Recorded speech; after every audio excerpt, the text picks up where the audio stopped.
This is Fireman Ed, and you're listening to Jets Commute, Monday through Friday from 8 to 10 a.m. Jet fans, let's rock MetLife Stadium this year. J-E-T-S, Jets, Jets, Jets. Go Jets!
Pete, now you starting. It, this is bullshit. This is bullshit already early in the morning. It's bullshit. Speaking of I bullshit, I yeah, see. I just don't like it, man. You know it's coming. It's Yeah, I told you what is CB, man. It's CB.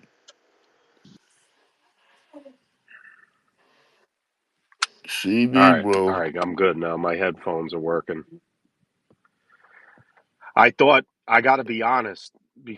Before we get into this, whatever's going on today, I was shocked that Rich Samini said that 30% still isn't a high percentage with Rodgers, but I was kind of shocked by that answer.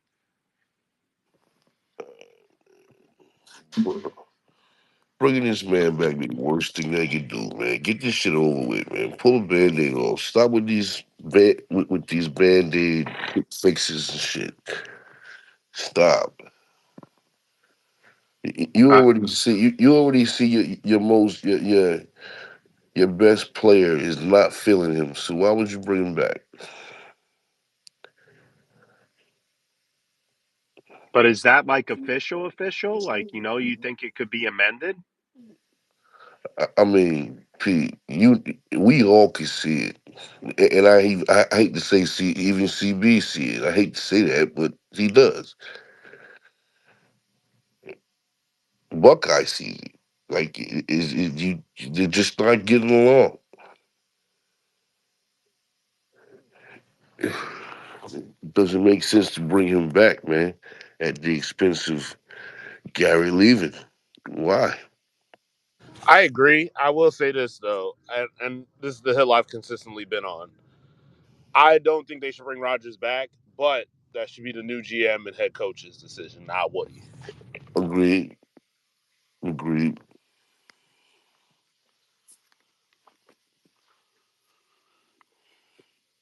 But at the same time, do you want to be do you want to be the guy that has to tell Rogers, "Yo, we don't want you back"?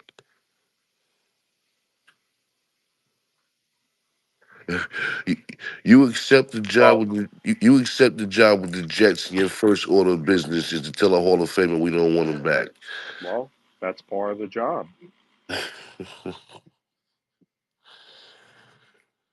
Then don't come here if you don't want to. That's it. Don't come. Pause. Okay, you stupid. Offense, good morning, my brother. What's up, office? What's up, Dale? Morning, Petey. Morning, June. Good morning, CB, guys. Buckeye, Morning, Dale. brother. I tell you what, Petey, I'm with you, brother. For the type of money those folks get paid, I would tell dude right to his face in a nice, happy way. I would just be like, you know what? I wouldn't even say sorry. I'll just be like, it's over, buddy. Because it all pays the same for me if I'm the GM. So what's the cap implications in 26? It's his cap number is 63 million, but the So dead numbers no, but wait. The dead number is 35, and you could spread it out but why do you want to Well, do why that? spread it out? Right? Like, why you want to do that? because you already all right. Hear me out now. All right, you guys go because I have something to say. Go ahead. Hello. I'm just saying, why do you want to do that? This is, in other words, this should be the, and again, 25 is not going to be the get right year. It's going to be the get the shit out year. But then why take the job and then break it down again? That's stupid. But You but try and win next but year. Peter, you know what's more dumb? Next. Seven Go ahead. wins. 7 wins is Okay. the like that's what the Saints did, right? Like the Saints just kept doing this and doing this and doing, and what did it do? Well, next year is more of a. Would you say next year is like more of a Fitzpatrick year in 15? I'm not saying the Jets are going to be in the playoff hunt with one game to go and they blow No, it. no. Next year should be more about evaluating what you have on this roster to get rid of who you need to get rid of because you implemented a new scheme, a new culture, new everything. The last thing on your mind should be about competing. You have to compete next year. Can I say No, one more thing, Pete? Yes, you do.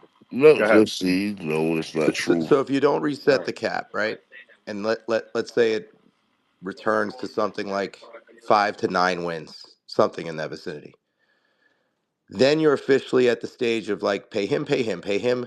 Now you're going to keep running back a 5 to 9 win roster, and I'm being kind on 9 right now. But you're going to keep running this back, or you're going to say, you know what, it didn't work. Let them all go to free agency because it you can't just run shit back. It's got to work to pay everybody. You're paying for wins. You're not paying for statistics. Yeah. Okay. But hold on here. Let me get out of here. Can you hear me? I'd want to rip that band aid off as soon as But it possible. doesn't matter. The money's there already. That's what I'm saying. Like, can you hear me? Yeah. Yeah. Sorry. The money's there. So to me, I get it moving on from Adams and all that, but I don't know, man. I don't. It's not that I want Rodgers back, but I don't see the big deal to keep him. I don't think it's a big deal. You want to compete, Yes, and and they can compete with him. the last Now, thing. Petey, I'm sorry, June. Sorry. No, no, no, You no. guys could That's let cool. Offers. June. You could laugh, June. June. Some of the, and I'm not saying this to be rude, June, but some of. Listen, I'm standing my hill on this, just like you have your hill. What Garrett's going to want out. I don't think so. If the Jets turn it around and win, who says they can't win next year? I'm not saying they're going to win a Super Bowl, but they can compete next year. June, they broke a record this year for most blown fourth quarter leads. I know, but that was countered with the second to last game in Buffalo, where Petey, that was just like, what was that? Like, what was that game we were watching? Because it certainly wasn't football that the Jets were playing, Oh, they It was got blown it and was out. an ass whooping. and Aaron didn't, Yes, Dale, we know. and that had partially to do with what Buffalo's doing, but a lot of it had to do with, dude, Aaron was atrocious in that game. Okay. And he's targeting Yaboa.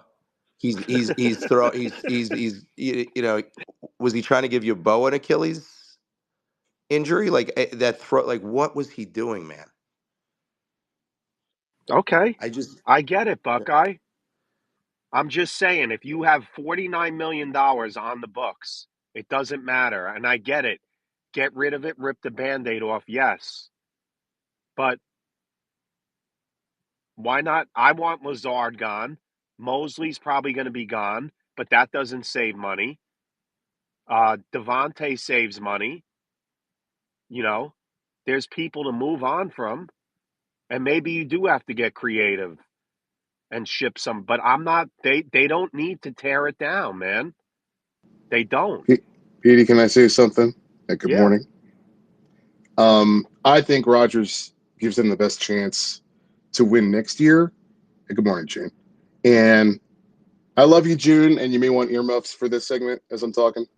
Um, I think Rodgers gives them the best shot to win games next year. And if you do this right, you have an environment to groom a young quarterback so that you're not forced to do with what the Jets have done so many times, which is thrust a rookie into the big seat when they're not ready. Um, can we finally get off this quarterback carousel and actually do it the right way? Groom a quarterback, then give them an opportunity. Because listen, you're not going to get unless you're willing to sell the house, like sell the farm. You're not going to get up with your draft pick and get a young quarterback that can have a start. And even if you do that, there's no guarantee that a high round quarterback is going to work. Think about it. I was looking at think about what's happening with the Broncos right now, right? Sean Payton and Vance Joseph have had 2 years to build their program. They insert a quarterback who's also an older quarterback, right, in year 2. And now they're off and running and they're in the playoffs. Now, I don't know what's going to happen with them in the playoffs, but they're in the playoffs and the Jets aren't. So you have an opportunity to groom a young quarterback. You're going to have a coaching staff and a GM that when they come in are going to have a grace period with which to operate. It's a rare opportunity where, you know what, if they don't, what expectations are there for the Jets next year? They're not high. No. You know what I mean? So, And Mark, can I just yeah, go comment ahead. on that? The fact is, Yes. listen, that's your stance. I'm not saying that the whole roster should be kept intact. So I agree. There's some people that want to move on and say F Rogers, good. You're not going to get shouted down. I'm not going to scream at you. And that's your opinion. We all have different opinions on this. I don't agree with June's opinion. June wants to get rid of everybody. That I don't think they need to. And listen, I'm not saying the guy's totally right, but what Samini said last night, there's enough here to where they can be competitive. And if they have a really good season in the draft this year, that things could turn around. So why not? Why not have that? Why not attitude? Why Pete, not? by the way, I want to shout out, if it's all right, I want to shout out Zach Kenny and Justin for having Samini on last night. He shared a lot of really good stuff. I think they recorded that room. So please, if you want to hear his words instead of our interpretation, you can listen to it. It's recorded. There were 2 things I got out of that conversation with Samini last night. The first being the Garrett Wilson talk, which is that Garrett is a young receiver who wants to win, and I think they should keep Garrett around and try and find a way to build the team around him. If you think about it, with the young studs that they drafted in that draft, with Sauce, Jermaine Johnson, Brees Hall, Garrett Wilson, really it's Garrett that has really met the expectations of his billing. Brees Hall has been up and down. Sauce Gardner had a down year this past year. Uh, it's Garrett. Like Garrett has been the gem of what I think is a really good draft class for the team.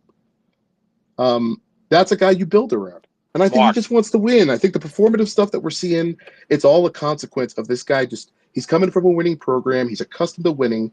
He wants to win, and it's coming across a certain way. He's got no off the field issues. Like Garrett Wilson is a keeper, Mark, in my he's opinion. I already can't imagine 13th. parting with He's him. he's already 13th, and that's not saying much because the Jets' offense in their 50-something year history is brutal. But he's Yeah. already 13th all time. That, that 13th. that's doesn't But that's June, nothing. this is the thing though. We need to build something where people want to be here. I'm No, tired of I'm tired of letting people go and saying, "Oh, you know what? We suck, so get rid of them." no, And but what did you also hear the other thing that Rich said? Rich go said ahead. he's not on Jamar Chase level. He's not on Justin Jefferson level, Okay. and $30 million. He He doesn't said he know would about that. pay him though. If it was he said it So would be tough, but he would find a way to make it work. That's what he said. He said he would try to find a way to make it But work. He said 30 is not fair. Jefferson and Chase numbers. That's not what those Correct. those numbers are. 35, 30, and they're going to be higher. They're going to be probably the next guy is going to be 38. So like the 30 Buckeye, number, what do you think? Buckeye, real quick, what do you think Malik Neighbors is going to get in 5 years when everything goes up? 40. it's Malik going to be Neighbors is going to get 40 it's going to be million. 40 million. Yeah, Right. yeah, but at the same time, let's be honest. As of right now, the trajectory. Do you think? Don't you think that neighbors may be a little bit better I have than? no idea. Yes. Then Okay, who? all right, Garrett? okay, yes. Well, yeah, but June, that's not what we're saying here. I'm saying he's a $30 million guy. He's right below the tier 1, June, hold on. whatever you call it. You talk about like someone dropping balls. Like Neighbors has got a drop problem, bro. I mean, so is Gary. Not like Neighbors. I promise. I, I mean, neighbors a rookie. I think they're on comparable level. If Neighbors jumps up to a different level, he jumps up. But I think we're talking same level guys, man. June, you're also talking the only Jets player in team history to start his first 3 years with 1,000 yards receiving. It's That crazy. that It's sad. right. That's Right, and exactly what I that's was about to not say. It's Garrett's sad. fault. That 1,000 No, it's yards is not easy his. to get, but It's not his June, fault. it's you have to start building something here to where like it's Curtis Martin has all these records. Joe Namath still has records. That's It's crazy. it's it's sad. There's so many. I don't know who's Got a next. lot of hands, Pete. Yeah, Yeah. I want to. Who I I want to make think it sure I was. talk about the Rooney Rule too before we leave, but we got more to talk about the coaching situation. I wanted to chime in on that too, but let's get our Yeah, no, hands. I think we had what Jarek and then Dale. yeah, Mark, real quick, and soon John Vogel, draft guy, uh, Oh, right on. who was in here a lot last year. John, my man's in Yeah, here he's now. great. He'll Yeah, he'll be up in a little bit to start talking draft prospects. Dale. I know Jarek will be happy. Yes, yes. Dale and office, they had their hands up before me. Go ahead, guys. Thanks, brother. I guess for me, just with managing with the Jets with y'all all season long, I got to be opposite, fellas. I mean, I get the offense, of course, could use some help, but like my concern still is with y'all's defense. You know what I mean? Like that defense got to change. I know the offense sputtered a little bit here and there, but if they can get you 21 points a game or a little bit above that next year offensively, it all comes down to the defense. P, I just, I don't disagree with the office. Oh, good deal. P, just listen to what everyone says. Like, to me, Buckeye hit it on the head. And what he said originally when the space opened, like, at the end of the day, I wouldn't care about anything else except for football people being put in charge of this team with a path and a mission and going forward in that direction. Like, I'm hearing talk of thrusting and grooming and all these things. Like, at what point aren't you sick of Woody Johnson bending you over as fans? Like at the end of the day, and I'm saying this from a good place. Like, I'm not trying to be funny, Petey, even though I usually am, because I'm a generational Twitter Spaces talent. But that being said, Wow. you If have if to, you Wow. know, you Petey, you know. have to understand that I went through this. If you get football people in charge and Woody Johnson just it becomes a fucking owner and disappears out of football decisions, I wouldn't care if it took 2 or 3 years to be good if I could count on that pathway forward into building me a strong team and a strong franchise. I wouldn't have an attachment to any player for that matter because until that part is fixed, you guys are going to keep going through this, man. And I feel like sometimes it sounds like somebody who's being abused sticking up for the abuser, whatever that term's called, that you want to justify how we can keep doing this and find a way to make it work, but it's not going to work. In best case scenario, it's going to get you a little bit of satisfaction, but you're in the same position. Whereas if right now, if they hired the right people that said, we have a clear pathway, clear direction, And Woody Johnson says, you know what? I'm going to give these guys 3 or 4 years, 5 years to let them really fucking go through with their plan. And I'm going to take a back seat. To me, you'll be on the right path. And whatever decision those two guys make on what player stays and what player goes, I'll just get behind that. And to me, that's something that would be worth more believing in. Whereas as of right now, from what you're saying now, is you already have Woody Johnson possibly making decisions before he even hires anybody. I don't think that works out in any way, shape, or form. Nah, Dale, that's not what I'm thinking. I don't want Can I Woody respond to this Johnson. too, Pete? Yeah, go ahead. Yeah, Dale, I hear what you're saying. I mean, Woody right now is part of the problem, in my opinion. If you look at all the teams around the league that are winning, they have a head coach and they have a quarterback. That tandem, not one or the other, but both. And when you take in a young quarterback and turn that young quarterback into a real guy, a made guy, and you have a head coach, look at the top teams in the league. Like we don't need to. It doesn't need to be any more Mark, let complicated me than give that. you an example because you live in Denver, so I know you know a lot about the Broncos. Is Bo Nix stacked rate of a player, or is he in a system that fits him, and he's being coached great into throwing screen passes and Bo running? Nix is a perfect example of this. He's a young quarterback. Yeah, he's a rookie. Again, he's a rookie quarterback. Let me ask you. Let me answer that with a question. If Bo Nix didn't have Sean Payton and didn't have Vance Joseph and a killer defense, do you think we'd be all talking about Bo Nix and I how no, remarkable a No. rookie no, he Mark, is? and No. that's what I think. Like to get to me on the low end of developing a quarterback, you get a Bo Nix and you get the most out of him, and then because he has some success, he gets better. Or you But find, you haven't or you mentioned Sean find, yeah, Payton, yeah, but Dale. that's what I'm saying, Mark. Find the Sean Payton, find the GM Dale. that gets him what he wants, and then you can make a Bo Nix, let alone finding the generational talent that's just unbelievably great because he was born with this great talent.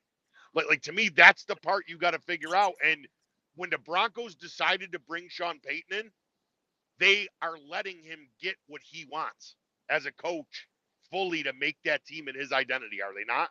Dale, the term you were looking for is Stockholm Syndrome. I was just about to say, yeah, Like just that's the point. hostage, Thank you, Leishawn. abusive That's the point I'm relationship. making, though, Mark. Is I feel like that's why I go back to what Buckeye said like earlier. You hire the right. You get this hiring right now, and because you trust the hire you made so much, you let him be the king of this process, and you let him make this team what he wants it to be. And whatever player gets sacrificed for that, that's what you got to trust. And Dale, I'm okay with that. If the new regime comes in and says, okay, we don't want Aaron Rodgers, that's fine. I'm not That's fine. arguing with it. I don't think this has anything to do with Woody here, Dale. I'm just But when saying. it comes to Garrett Wilson, that's the part we're not talking about like a Morning, defensive Sean. shift where they're shifting from like a 3-4 to a 4-3. You know what I'm saying? Like where Garrett's suddenly going to get scheme fitted out. Are you kidding me? Like Garrett will fit in whatever offense they decide to bring in. So the idea that okay, well, look, let's bring in the GM and head coach and let them go for it, and then now every player's on the chopping block. I understand all that in theory, but the idea that Garrett Wilson won't be a fit for that, and so you know what, cut ties, and I just think that's foolhardy. He's a guy. I would love for Garrett to be a Jet for life. Mark, can I ask you a question? Because I don't watch Jets games like you guys do. When the Sure. ball's not to Garrett, does he run out every route? When the Yeah, he runs running his play is to routes. Garrett's size, is he a willing and able blocker on every one of those plays? I mean, he's not a big dude. He's not like Lazard size and the rest of it, but he's That there. If that's you why I said watch like willing and able. Is he always blocking when the running plays to his side? yeah, let's look at this pass game. Look at the game versus Miami and watch the Devontae Adams catch where he's on the boundary. Devontae Adams gets it. Garrett Wilson is in front of a corner and blocks up and does what he's supposed to do, which is stand in front of the guy, block the guy, disengage when you're supposed to not get a holding call. So that, I mean, is he pancaking people like a Ruckert? No, of course not. That's not. He's not a big dude, but yes. Can I Like, ask and you? what's more, what about when the ball is in his hands? I don't know any. He's one of those guys, man. In man coverage and zone coverage, like the man is open a lot. Mark, look at what He's he got. did to Mark, I found another clip. I'm going to post it. Oh, that's a great clip. Some people in this room are going to get mad at this one. But go Yeah, ahead. can I say this though? All right, it's just crazy the way some of our fans just refer to this guy like he's elite and the second coming of Christ. Let me just say this: as far as a me player, I look back on the season, the two games that I seen Garrett get upset and complain just happened to be the same two games where the Jets won, but his numbers didn't look too good. I also remember the games where he had over 100 yards and we lost, and he was, he wasn't upset. So I don't like me players. I have to say that. I just don't. You know what I'm June, saying? let me provide the counterpoint for this, All right. which is that here's the counterpoint. Let's imagine Rodgers is gone. Okay, so Rodgers is gone. That likely means Lazard doesn't have a home and Devontae Adams doesn't have a home. All right. So now your wide receiver core is who? Garrett Wilson. Right? Garrett Wilson, who Mm-hmm. routinely faces in clutch situations, get double coverage. They select coverage to him. They put the best corner on him. Garrett Wilson. So if you get rid of Garrett Wilson, plus Rodgers is out, what has happened to your skill group? Well, that's the whole You've point. chosen to rebuild it at that point, Right. Mark. Right, Yeah, Just but then like you're Dale really but tear said. it down right, now. right, but that's the thing. Hear me out real quick. I'm back. Sorry. Office, good morning. That's the thing. We don't need to fully rebuild this. We have See, pieces. see that's the problem right there. No one wants to hear rebuild. Build the shit the proper way so you don't have to continue But to keep June, you going through still this. need people to build around, and Garrett Wilson is a guy to build around. Who else is? We do have a couple of pieces. Next year Jay, should next year the main goal should be evaluate what you have on your roster and then oh, you make the moves you need to but make. June, Not be okay, so let's not to evaluate people. right now. No. The new coach doesn't know what he has yet. The new coach definitely knows. He sees June, come Garrett Wilson. on. He Bro, knows, li- like, all once right. again, you don't even know what his scheme is. So you can't sit there and say he knows because he might not fit the scheme. June, I can't imagine any head coach or offensive coordinator not sitting down once they get the new job, sitting down with Garrett Wilson and being like, Garrett, we know that defensive coordinators are trying to zero you out of the game. Here's our plan for you to affect this team so that you can win. I can't How'd he believe Garrett do is one of against those players. Buffalo?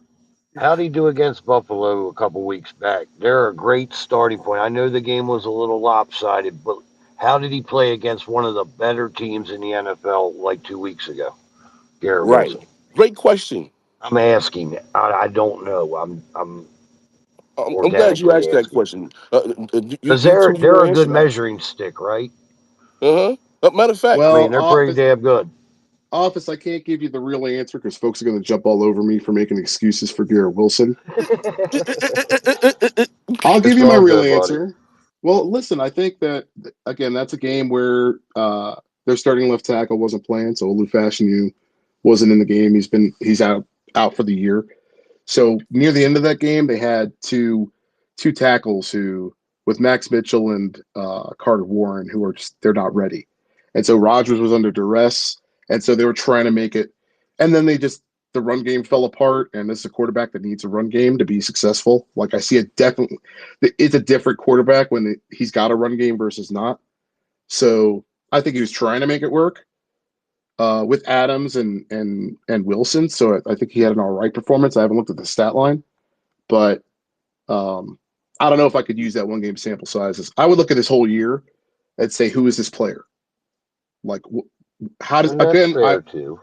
I'd also say, how does he? Listen, and I'm not saying he's perfect. There are aspects of Garrett Wilson's game I don't like. Like for example, I wish he would toe tap more on boundary catches for sure, and like make sure he finds ways to get in bounds. But I just wish he would. There. If anything, actually, that works in his favor when you're looking at keeping a player long term. There are areas of Garrett Wilson's game where he could still improve, just like all these other young guys, just like Sauce, just like Brees. Like these are young guys. Um, I don't think Garrett Wilson's played his best football yet. I So, think he's an ascending player if he's coached right. I think there's a lot of potential there still. He's still a so player where potential is an operative word for him. okay, And that's true. so we're talking about paying someone who has the potential to be elite, but he's not quite elite yet. Now, all right, now you know what? I'll double down on Office question. What has he done against the AFC East, totality wise?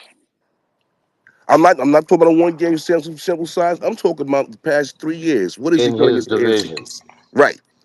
Yeah, in your division. What has And he that's a done? good measuring stick as well, That's June, a right? That's what I'm wonderful, saying, dude. wonderful measuring stick. He Yeah, has not yet to against have 100 yards bums. against anybody in the division. He had Zach Wilson, June, yeah. June. And Yeah. how did Let's he do not. against Miami this You got past to have week? a But then you'll quarterback miss. that can throw the ball. No, Yeah, sorry, come He, on, go man. ahead. he Sorry. had No, you're right. I've been he had talking too Zach much. Go ahead, Nelson. Wilson and he had Aaron Rodgers and still hasn't done it. So that's my point. Like Wait. You said he had Zach Wilson. He still hasn't done it. I said, he had Zach Wilson and he had Aaron Rodgers this past season. Well, we're trying to find out. He had Aaron Rodgers past season, right? Yeah, he did. But when you say total rebuild, right? Just blow it all up. Mm-mm. I get the part about the rebuild, but the biggest part about the rebuild is grooming a quarterback and the coaching staff. Yeah, You but have an Hector, offensive but line and who's you have on some skilled right? players. And we'll get the draft, not the draft guy, John Vogel, in here soon to speak about who can the Jets could draft. But Petey, who do we have on the roster that we're going to groom for the wait, Petey, quarterback? Petey, That's where we have to pick somebody, keep drafting quick, until we finally get one. quick question. If let's just say an NFL team offers the Jets 2 first-round picks for Garrett Wilson, do you take that into consideration? I wouldn't even put Garrett on the market. So, You but to gotta answer be your fucking kidding but me. to answer your question, of course you have to think about it. But he's off the table in my eyes. Look at the Yo, he'd be jumbotron, guys. gone for that. Please play that video. Exactly. Look at what Garrett Wilson did this year, and this is not because it's the Bills, because he did it to Ramsey. Look at what he did on this catch. He made this guy fall and tumble. Look at it. We've never had a wide receiver like that, and people want to get rid of him. Hey, can I just another? I had this. This is a long. I mean, this is a big conversation now. But look, it's rare that you have a team that's like there's no GM and there's no head coach. I had this conversation with a buddy of mine, not a Jet fan, about what is the if you could put a head coach and a GM in place, like what's the format for the team? Like where's the NFL Get out of heading? here. And you have an opportunity. Oh, office good Sorry, my mute. dog. Sorry, that was my dog. I'm mute. Yeah, please. Thanks. What are you mixing the coffee, Hector? I hear the coffee cup. Yeah, Good. wake it up. Sorry. Uh, no, you're good. Look, I think you got to consider where the league is heading, and it's a passing league. Like the league is doing everything they can to get the score to be higher because it gets more view, like it makes it more watchable, and they're going to make the NFL is going to make more money.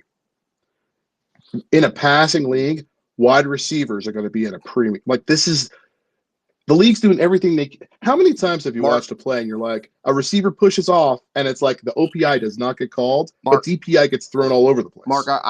I'll argue we're going back to a running league. Like the statistics I are agree. yeah, we're starting to like this is the last 2 to 3 years. I mean, the amount of 4,000 yard passers it's slimming down, and the amount of rushing attempts, rushing yards, uh, How many contracts rushing touchdowns has Josh Allen got alone? this season. Yeah, they I think run the shit out of the football for I think touchdowns. 13. I could be wrong. 13 Yeah, rushing touchdowns. all the good teams run the football, even Yeah, Denver, like the bro. rushing touchdowns I for like disagree with you there, for Mark. running backs, it's go like Well, Barkley, James Cook, Henry, of course, Jacobs, like all like touchdowns Mark, are going up yeah, for a premium. Mark. That's another reason why, in my opinion, the Jets didn't win a lot this year. They were bottom. They were 32nd in rushing attempts. They didn't run the yes. ball. So how do you can't do anything off of play action if you're not running.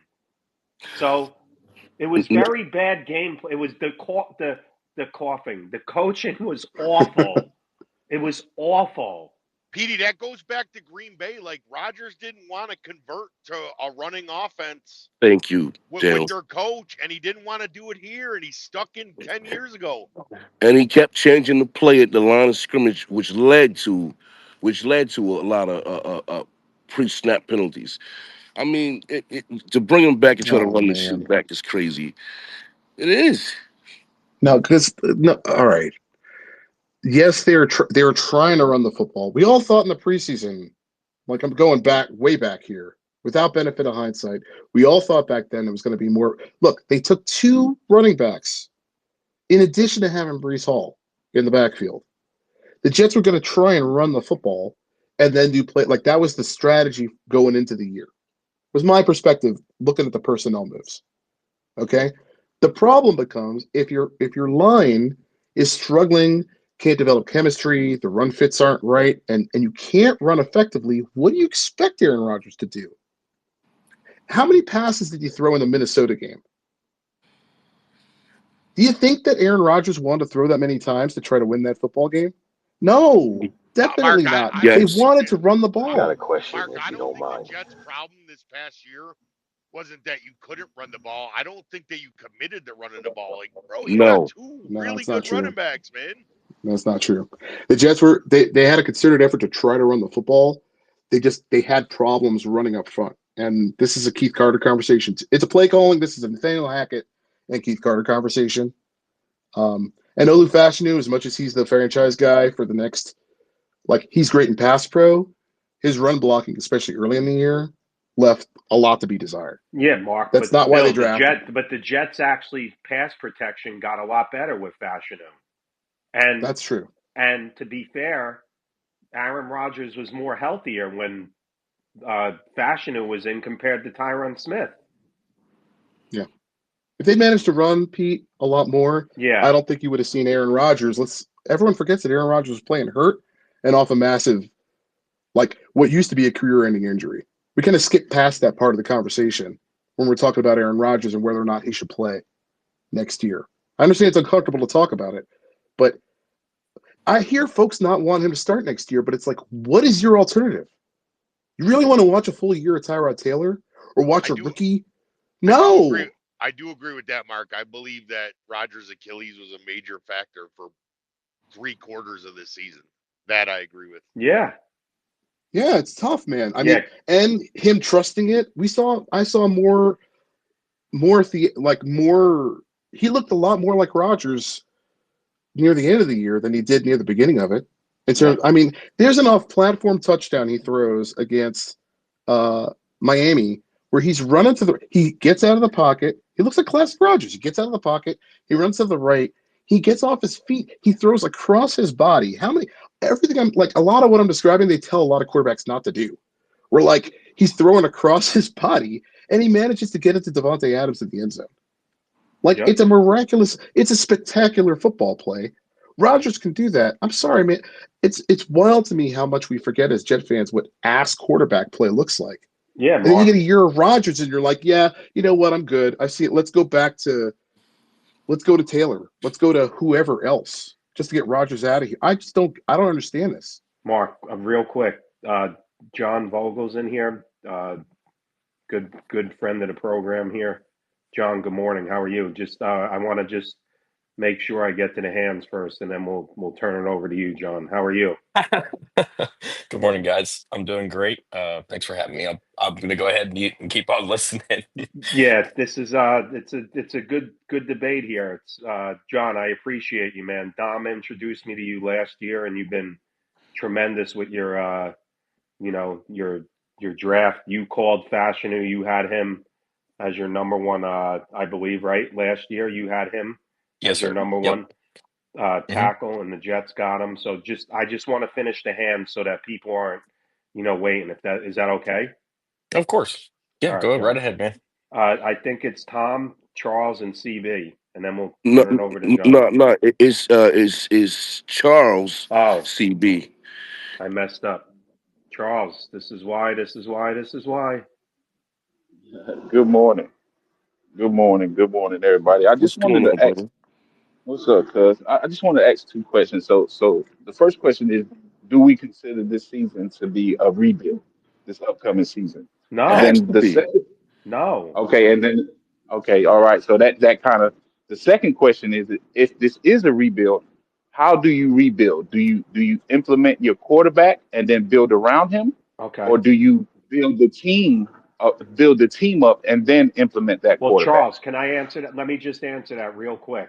Good to see you, man. I don't think it's a rebuild year, but let me hear what the GM says. If the GM says, all right, this is what we're going to do, we don't feel like, if they say that, then okay. I want to hear the plan.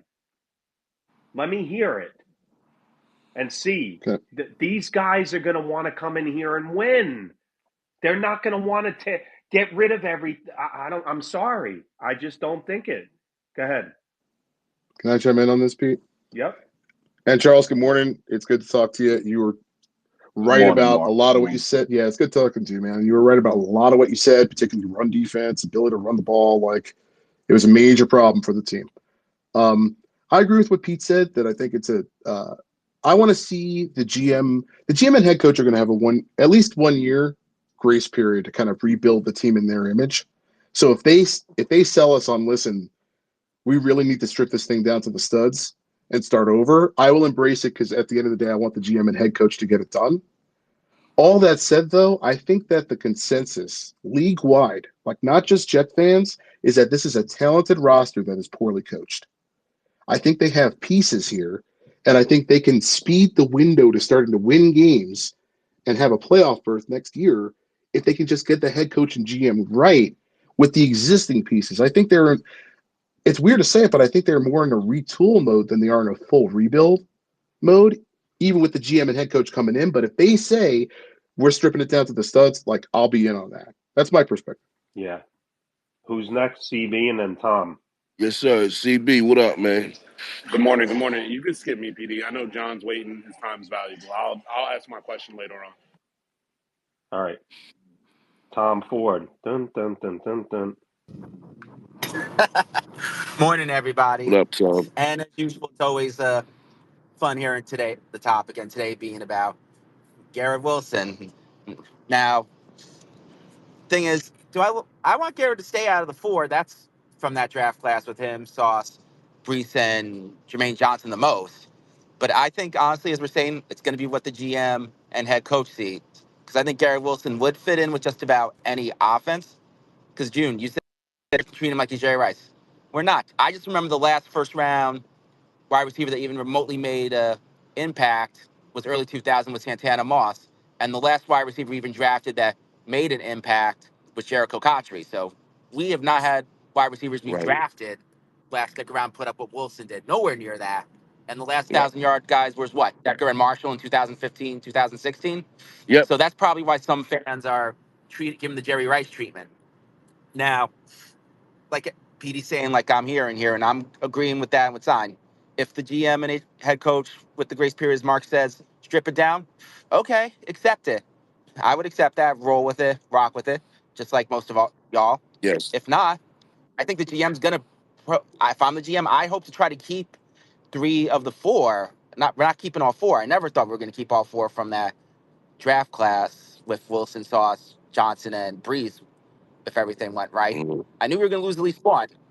You know? Mm-hmm. So, and I'm hoping we still go with losing one. I mean, if Sauce bounces back, he'd be the third one. But right now, it's Brees and Sauce fighting for the third spot. Because if I was in the GM shoes, I'd keep Jermaine Johnson even with that. Because he seems determined. He's saying the right things on social media. Agreed. One interview, Garrett would be two. I Johnson's agreed. one, Garrett would be two.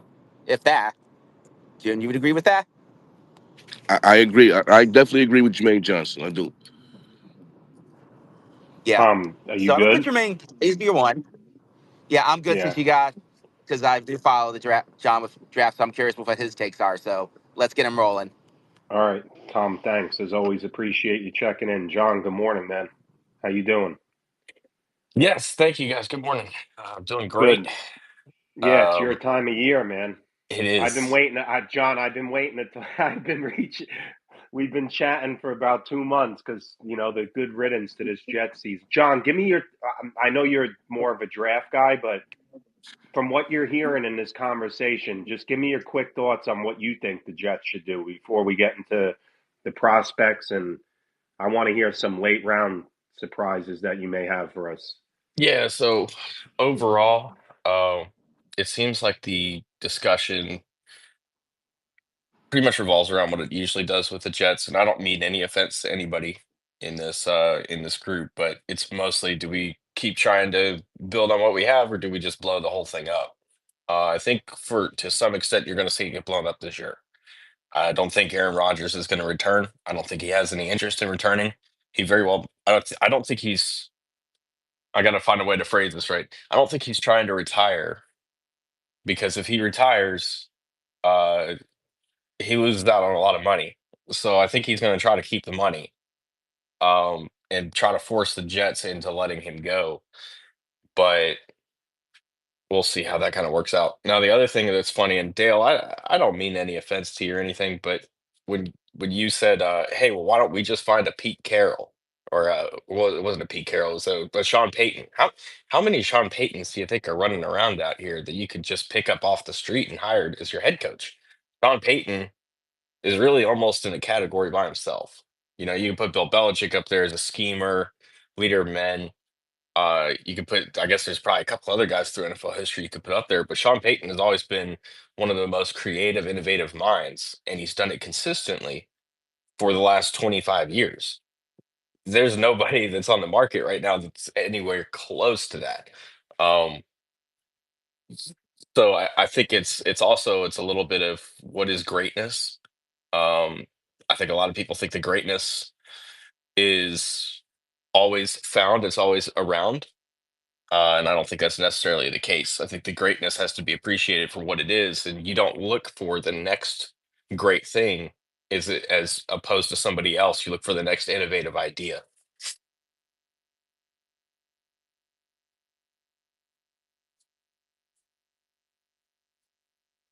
I mean, Sean Payton was a offensive coordinator with a lot of talent and very young when he got his first job, just like three of the candidates this offseason, is he not?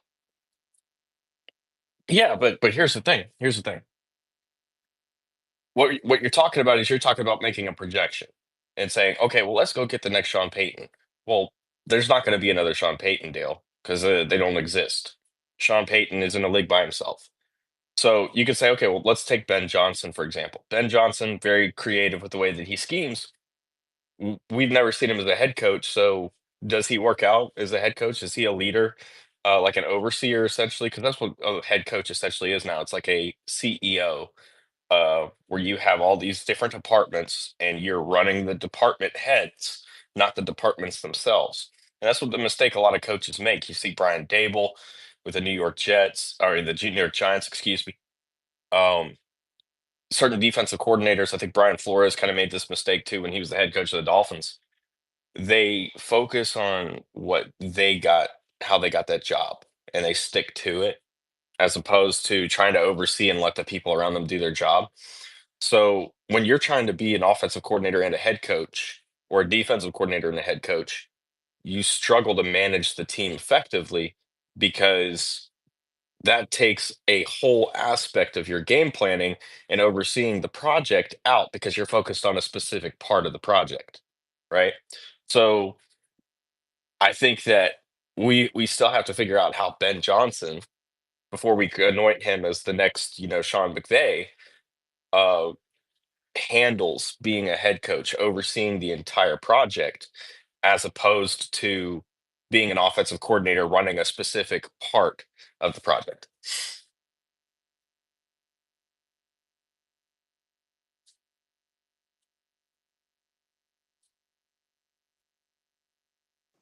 Pete, you still here? Pete's under the weather, so I'm just checking in Yeah, with I'm him. here. I thought, is John still here? Mhm. Yeah, he's here. Can you hear Oh, him? yeah, I thought there was a radio break. I'm sorry. Yeah, I'm here. Go ahead. All right, John. And again, it's a pleasure talking to you. I know we talked to you, last year you came in a couple times, and it's great talking to you. Um, I know it's super early in the process to be really talking about this because we don't even know what the Jet front office looks like. Mhm. Which means I don't know, like we don't know what the um, I don't know what the defensive scheme is. We don't know what the offensive scheme is. We don't know if Rodgers is back. We listened to Rich Cimini last night say Rodgers has like a 30% chance of returning. That's pretty, 3 out of 10 is pretty low. So let me ask you, like from a draft perspective, at 7, or with a new front office coming in, and let's say they do move on from Rodgers, like what do you think the Jets draft priority is going to look like? And again, I'm not going to hold you to this because who knows what systems they're running on either side of the ball, right? Yeah. Okay, so first off, I think one of the things that I did this year is I looked at where are these teams visiting in games, getting looks at different schools. And I tracked all 32 teams this year on which games they were at to evaluate talent in college. And a lot of times that gives you an early picture of at least who they're interested in. That gives you an idea of position groups that they're going to be interested in. Because if you see groupings of schools that have higher end players at different positions, you can kind of see, okay, well, here's the priority. It looks like the priority for them is going to be wide receiver. The two schools that they visited the most last year was Arizona and Colorado. So Nice. what's interesting about that is Arizona had has one of the top corner wide receivers in the class, and that's McMillan. Don't ask me how to say his first name. I still haven't gotten to that John, point. John, I think June and a couple other people, we call him T-Mac. Yeah, that's exactly what I call him. So I'm about to say I call him T Mac. Um, That's who I'm leaning towards too now, John, to be honest, especially if they get rid of Adams, then they have no other wide receiver on this team. Who do they have? Xavier Gibson? No. They have nobody, John. Go ahead. Continue. right, right, and I Sorry agree. about that. I agree with that because you know under contract right now it's Alan Lazard who concentration drops really bad this year. I thought from what I saw, Malachi Corley still to be determined. Um, he's still in this adjustment phase. So yeah, you really don't have anybody else. Irvin Charles is a free agent this year. Malik Taylor's a free agent this year. Um, so I think wide receiver is going to be a top priority. I don't think it can be necessarily addressed very well in free agency, not by the Jets at least. Um, so I think that wide receiver is probably going to be one of your first looks, which is good that you shored up that offensive line this last year.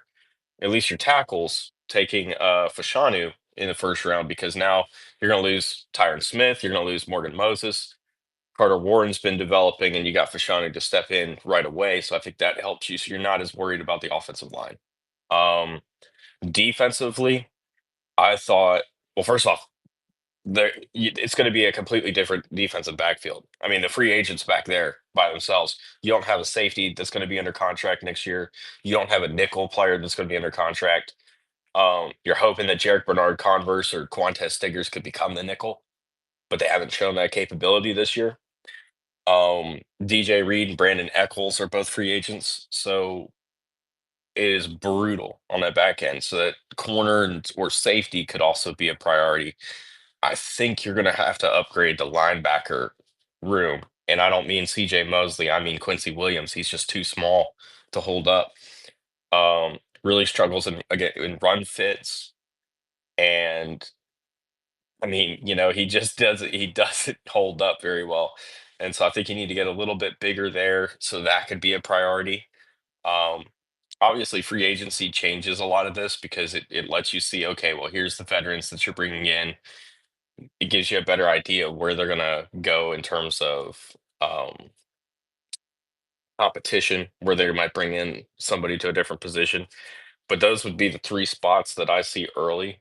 Um, I think the quarterback, you're going to have to find somebody on the free agent market. I don't think that the Jets are positioned very well right now to get a quarterback on them in the draft. And so I think until the situation changes, you have to go ahead and bank on a veteran coming in, whether that be I don't know if Sam Darnold goes back to Minnesota, which I don't know how Jet fans will feel about that. Justin Fields is going to be on the market, potentially a Kirk Cousins. There's some options. They're not. No, it's not a great option, but there's some options.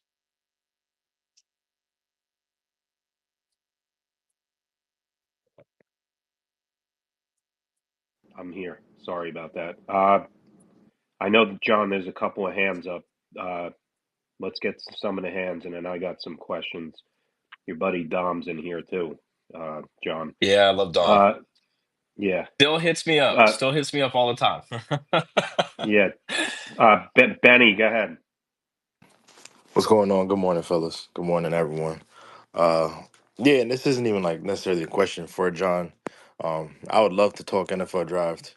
Uh, Honestly, like this class as a whole hasn't gotten the best reputation, but it's hard for me to even focus on that when we don't know who's going to be making those picks, like the direction of our franchise as a whole.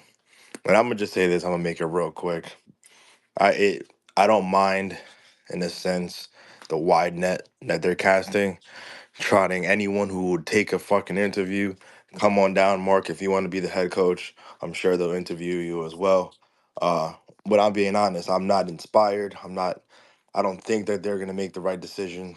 They're bringing in a bunch of people. Excuse me. They're bringing in a bunch of people who, yes, have experience, but bad experience. I'm just not a fan of the type of people they're bringing in, and maybe it is the unfortunate reality that some of these top candidates, aka Ben Johnson, Cliff Kingsbury, some of these offensive minds aren't necessarily intrigued by this job, and it's understandable when you don't have a quarterback of the future on the roster and there isn't a clear cut. You're not in a clear cut position to get a quarterback this offseason. So it makes the job a little uncertain, at least for one of the some of the top candidates. And for me personally, I was a big Mike Vrabel guy. Apparently, he used us, whatever. Like it is what it is, and he's probably going to be the head coach for New England, and we're going to be Mhm. stuck being coached by second tier, third tier guy. I'm not a fan of Aaron Glenn, but I think we could all agree he's probably one of the favorites or whatever. Like I'm just not inspired of what this direction of this franchise is going to look like moving forward. So when I'm talking draft and when I'm trying to look forward past this, it's hard to have the belief that we're going to be able to start building something consistent, being a consistent winner. When, like I said, there's like John laid out, there's questions all over the secondary.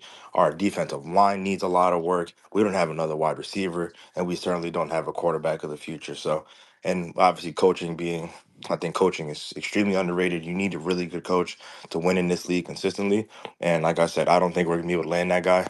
I think we're bound, again, not to be too negative, but I think we're bound to get a really unexperienced guy, and we're gonna have to sit there and pray, or a former failed head coach that we hope changes things and changes philosophy, and our luck changes completely. We're gonna have to get lucky, similarly to what the Lions did. Like if we're keeping it real, like when they hired Dan Campbell, not everyone understood who Dan Campbell was, and listen, it took them a few years, but they got it right. We're gonna have to get lucky like that. I just don't believe we're gonna be able to do so because the search that we've brung in and the people that we've brung in, I'm not inspired by at all. Two things that I'll give you on that come to mind. And so the first thing is, I think it's interesting you're talking about the search and all the people that they're interviewing, which very fair point.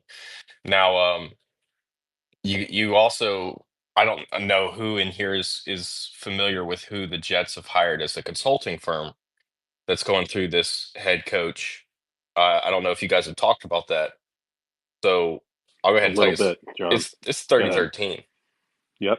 Who's the 3013? That's Mike Tannenbaum, Rick Spielberg. Okay, so um, obviously Tannenbaum has a reputation in New York, so it's kind of funny that that's kind of coming about. I have a funny Mike Tannenbaum story that maybe we'll get into at some point. But the second thing I think that's interesting about what you said is you're talking about the next head coach and getting lucky. And I don't think that or Dan Campbell, excuse me, I was about to say Jack Campbell is a linebacker. I don't think Dan Campbell uh, was a lucky hire. I think that was, they knew what they were doing when they hired him, and that's why they gave him the patience to develop through, a really bad first season, a really tough first 10 games of the second season. because they understood that, hey, culture takes time to build. We're all in, we're all committed to this. And that's what they've done is they've built a culture, a winning culture in Detroit, that's centered around the players. And I think Dan did a great job with that, making sure that his staff was everybody had played football, that coached football players. And I thought that was a great idea when he did that. Because what that does is it helps the players relate to their coaches a little bit better. It's not so much a like if I went out there and I tried to coach them, I'm 5'8", 5'7", 185 pounds. If I'm out there coaching, trying to coach a professional player, he's gonna look at me like, bro, you ain't never done this shit. You know what I mean? So like if you've got guys that have played in the NFL, guys that have been successful in the NFL, like Mark Brunell is the quarterbacks coach over there. He played for 15, almost 20 years as a professional quarterback, so that's a guy that he's been there, he's done that. He can sit there and relate to the quarterback. Aaron Glenn is another great example. See, I don't think Aaron Glenn would necessarily be a bad hire. You really have to commend what he did. Um, Being down, I think 15 players on his injured reserve and still going 15-2. I don't mean on the team as a whole. I mean his defense had 15 players on the injured reserve. I think 3 weeks ago, they got one back to play, for the number one seed against Minnesota. So I think that you got to commend him for that, and that's part of the reason he's getting all the attention that he is here in the offseason. Again, the question still remains with him: can he focus on the entire overall team and not just the defense? I feel better about him being able to do that because that's essentially what he's done as a defensive coordinator. He's put, the job into the position coaches to make sure that they take the talent that they have and develop it properly. Um, so I feel a little bit better about him than I do about Ben Johnson being able to oversee the whole thing. But that's I think you hit the nail on the head with the coaching stuff, which is you don't you don't want to come in here and make the wrong decision because then you're stuck in this to are we patient, and Woody Johnson has shown he's not patient. So you're going to be right back at this in 2 or 3 years again if you don't get this right. Yep. John, before we go on, I want to bring Mark up. Mark, are you ready for Yeah, just yeah, I John? can speak. Just give me a second, all right, John. This is an important announcement. Yeah, thank you, Pete. John, and thank you for being in. I posted a link up at the Jumbotron at the start of the space. It's not easy for me to talk about, but our daughter was born early and was diagnosed with PVL, which is a precursor to cerebral palsy. Um, and our family's now undergoing a process to try to get her stem cell therapy. It's a procedure not covered by insurance, so we're paying for it out of pocket. Please read the link on the Jumbotron and scroll through. Please consider donating. If you can't donate, I understand sharing the link and liking it would help us out a lot. I'm happy to talk. If anyone wants to message me privately and talk about this, I'm happy to talk through cerebral palsy. Like, what is that? What does that mean? Stem cell therapy, like all this stuff. I've been going to school on it, so I'm happy to kind of share what I know and like what I've learned about it. We're very hopeful that this therapy is going to be effective. But really, every donation counts. Um, so, so I appreciate you in advance. Again, if you have any questions, please reach out to me, and the link is up in the Jumbotron. Thank you, Pete. Go ahead. And guys, if you can, please, spread the word, a retweet, a like, or whatever. And if we could all put up a heart for Mark and his family, you know, very trying time right now. I see my buddy Tony in here from the Knicks. What up, Tony? Uh, Bill Fonz in here. Chris, Mario, ground and punt. Sad Jets. Giambi, I see you. Yeah, please do so. Yeah, let's continue. John, before you know, we were talking about, you know, some of the coaching. I mean, there's every team interviews a candidate that they know they're not going to hire, John. It's just the process, correct? So I'm not going to kill the Jets for doing all these interviews. I'm not. Let them do their due diligence. due diligence. It's not even Woody. It's the 33rd team putting all these requests in. Correct? Well, they're working in conjunction with Woody, right? So because the whole idea was they were hired as the firm as a consulting for this is what the 33rd team wanted to be when they launched. They didn't just want to be a media company like they've kind of developed into. They wanted to be working with front offices, doing this kind of work. So I think first off, I think that yes, you're going to hire some people that that you don't want. What I think you're doing when you line up as many as the Jets have is you're wasting a lot of time because you have your first interview, then you'll bring in five or six guys, for your second round interview, and then sometimes even a third interview, and then you move on to the next one. So head coaching interviews aren't just like, hey, welcome to this is Wendy's. Can you flip burgers? Can you put a fryer down? It's not like that.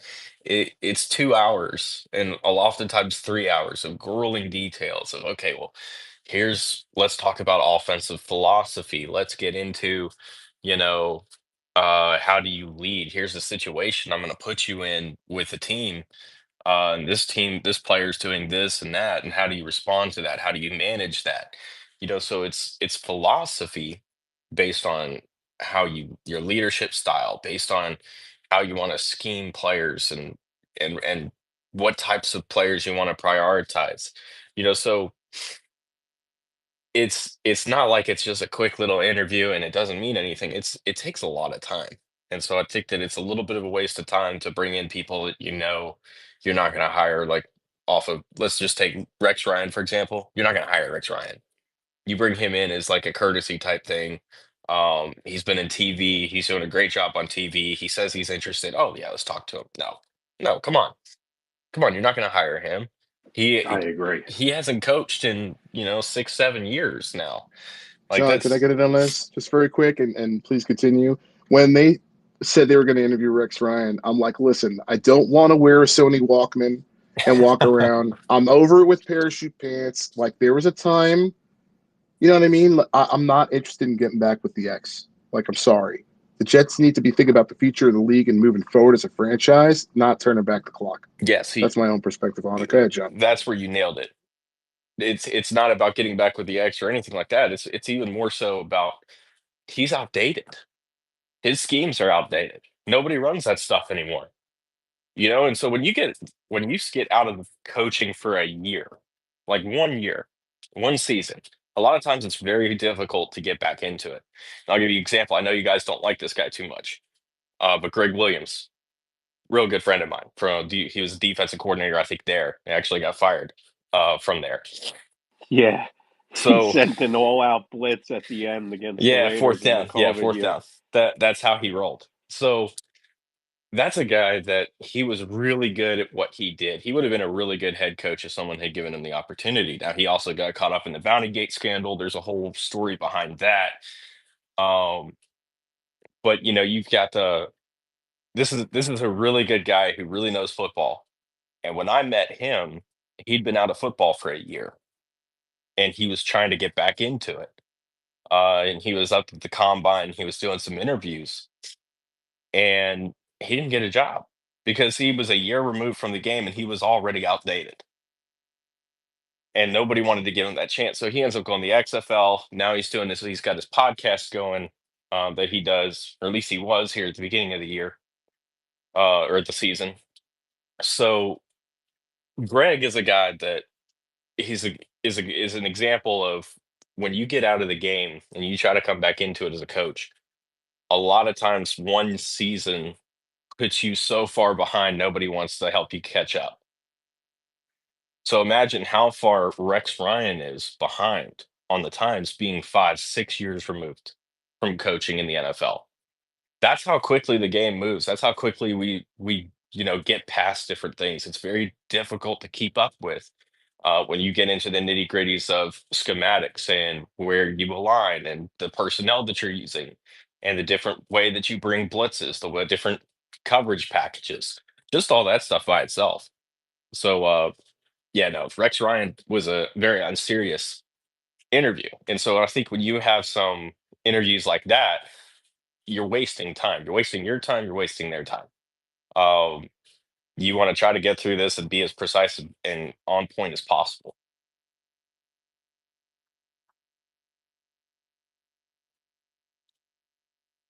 Sorry, I tried to hit the mute off. Jarek and then Dom. Okay. Hey John, I'll see if Pete, can I ask a Bill's question? Sure. I wanted to ask about what you think about what the Bills about the direction of about what they could potentially take with their draft. Obviously, there's some things that they can upgrade on, but what do you think could be the top priority for them? Do you think interior defensive line? That's kind of been the one thing that we've all been talking about. But do you think interior defensive line, or do you think that they may go in a different direction, such as upgrading the safety spot? Obviously, you got DeMar Hamlin and Taylor Rapp, but they may want to get better talent to potentially fill the position, or hell, maybe even linebacker potentially. Obviously, Milano's aging, and then Bernard has had injury issues. Just what do you think? What sort of position groups can they potentially target for the draft? I think you target whatever makes you tougher. Um, I mean, now with all respect to Sean McDermott, I got a lot of respect for him. I think that he's one of the best leadership head coaches in the NFL. But that defense lacks a lot of physicality and toughness. And that's very difficult when you're playing in Buffalo. You're playing outside, it's winter, 15, 10 degrees outside. Um, a lot of times snowing. When you lack that physicality as a defense in Buffalo, it really hurts you. And that's why you're seeing all these super high scoring games. So you're putting a lot of pressure on that offense. You've got to get tougher as a defense. And whoever that is that needs to go um, out of that secondary or out of that linebacker group or out of that defensive line, they got to go. You got to upgrade. And so I think you're going to see a lot of focus on the defense. You're going to see a lot of focus on physicality.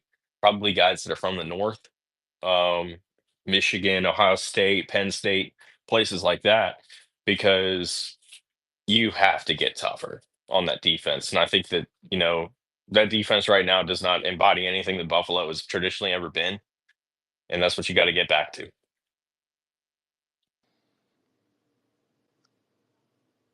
Yeah, yeah, I definitely agree with that in terms of they may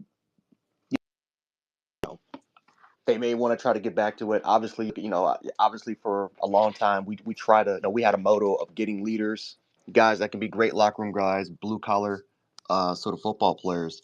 So yeah, I mean, this may be NFL class where instead of be taking guys with the best athletic profile or taking sort of projects, they may want to take guys that do possess that trait in terms of toughness. That's why for me it's like, maybe, that, the Bills fans may not want to hear it, but Jack Sawyer, JT Tuamalo, perfect, just prime examples. Just players that they may not be the best in terms of athletic profile, but these dudes are football players. These are guys that can come in and add that toughness, add that sort of ability already into your locker room. And so may not have Yeah, the highest ceiling, but if you can get them down that far, a Mason Graham, yeah, that yeah, type of yeah. player. Hmm. You need somebody who's tough and physical. Now, Damar Hamlin, um, that's a difficult one right there because I almost wonder if you want to move him to the nickel and upgrade him as a safety, right? Because I think as a deep safety, he doesn't hold up as well as he should. I think he'd be better suited as a nickel. But he's tough, and he's tough because he's almost died playing football and he's back out there. So uh that's the kind of stuff that I'm talking about is it's such a fine line between talent and toughness and how you upgrade. Um, but yeah, I think you got to get tougher as Buffalo. I mean, on that defense, that's been atrocious this year by Buffalo standards, and I think that everybody in that front office probably feels the same way. Well, one last question for me, Deion Walker. Do you think he slides? Do you think he's going to go more of a late first rounder, day two sort of player, or do you think Yes. based off just okay? You okay? Hmm. I, I'm about to say because we keep kind of arguing with this. I'm like, you know what? Like Deion Walker's his profile. I mean, that dude 6'6", 350 pounds, with the type of quickness he has. Like, you can't really coach it. But then you look at his film for this year, and it's not really his fault. They kept playing him out of position. They're mostly playing him 5 and out wide. And whenever they did push him back into 1 and 3, I mean, he didn't really hold up his end. So, but just like if there is a chance, let's just say he goes to the combine, dominates, that he may climb up those rankings, or do you think that it's set for that late first round, Well, second round type area? well, it's this the draft is so volatile because I can tell you right now, he's probably a second round pick.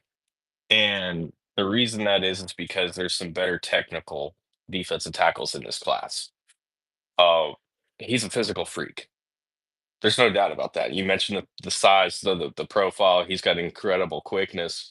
Now, the one thing that hurts him a little bit this year is, yeah, you could say he was playing a little bit out of position. They were lining him up as the 5, but he played a lot of 3 and 1 and 0 primarily. Um, his production dropped off a cliff. This is the group that Kentucky defensive line was a very good group this year. They had a lot of guys that are going to play at the next level. May not as high as not go as high as Walker, but guys that are going to play at the next level, that are talented, and he wasn't able to capitalize on that. That whole defensive line wasn't really able to capitalize on it from a production standpoint. So I think that first off, the production this year hurts him. He was a very significant dip. It was like 8 sack difference. Um, as opposed to last year. And then I think that you've got the other thing with him is he needs to better refine his playing, his pad level. And that's one of the issues with him is he plays so high, he loses a lot of his effectiveness, especially when he's trying to shoot a gap, um, get up in that backfield, be disruptive. Because when you're 6'6" and you're 350 and you're playing all the way up high, I think even I could kind of throw your momentum off a little bit. And this is one of the things I always did with high school kids and coaching them on the defensive line is I'd show them how important leverage is because I'm not a big guy. And when I can stop a dude that's, 6, 7 inches taller than me and 50 to 70 pounds heavier and I can stonewall them, they kind of sit there and go, wait a second, something's wrong here, right? And leverage really is that important when you're coming off the defensive line.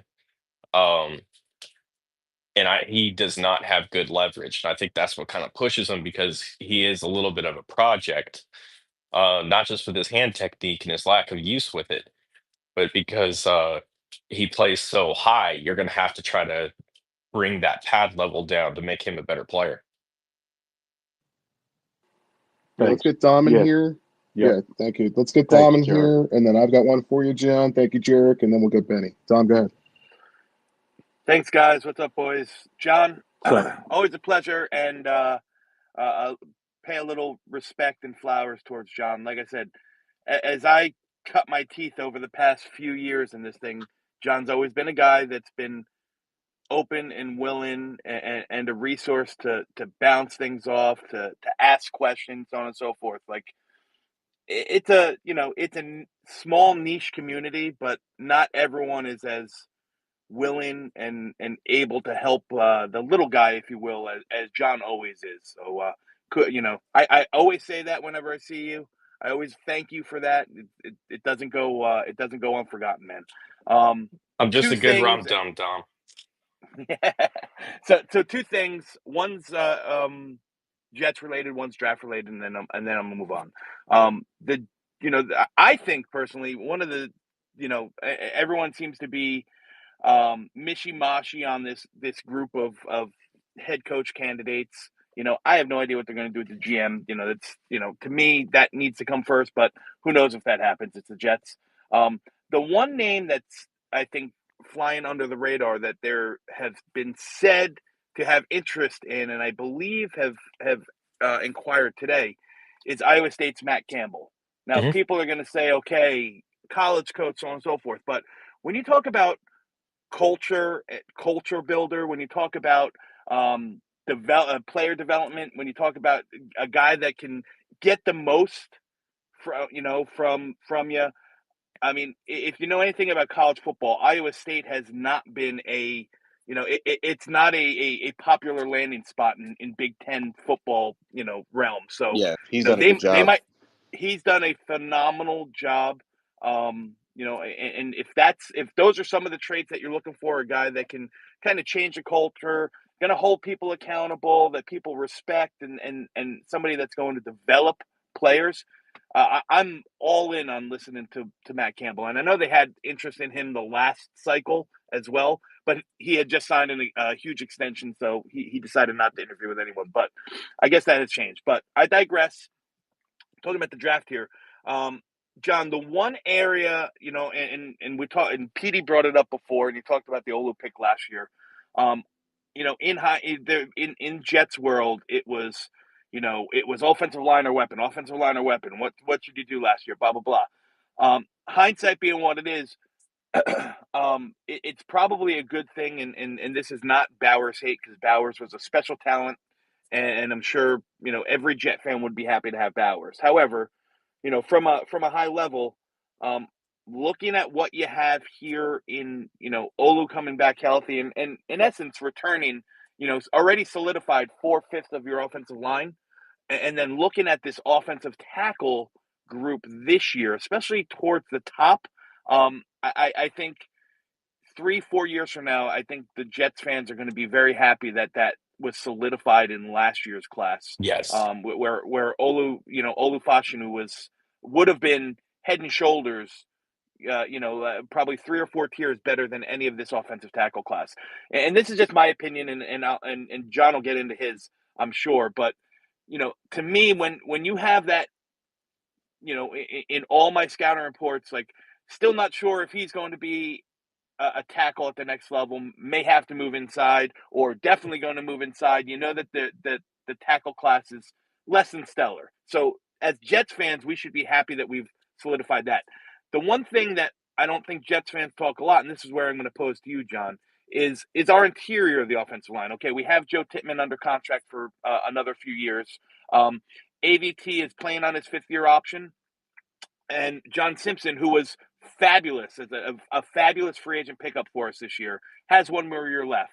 The depth has all been, pretty much wiped out in terms of, voided contracts or expiring contracts in Wes Schweitzer, and so, there's some other low level pieces, but I think interior offensive line, in terms of roster building, is something that the Jets are going to have to lean on.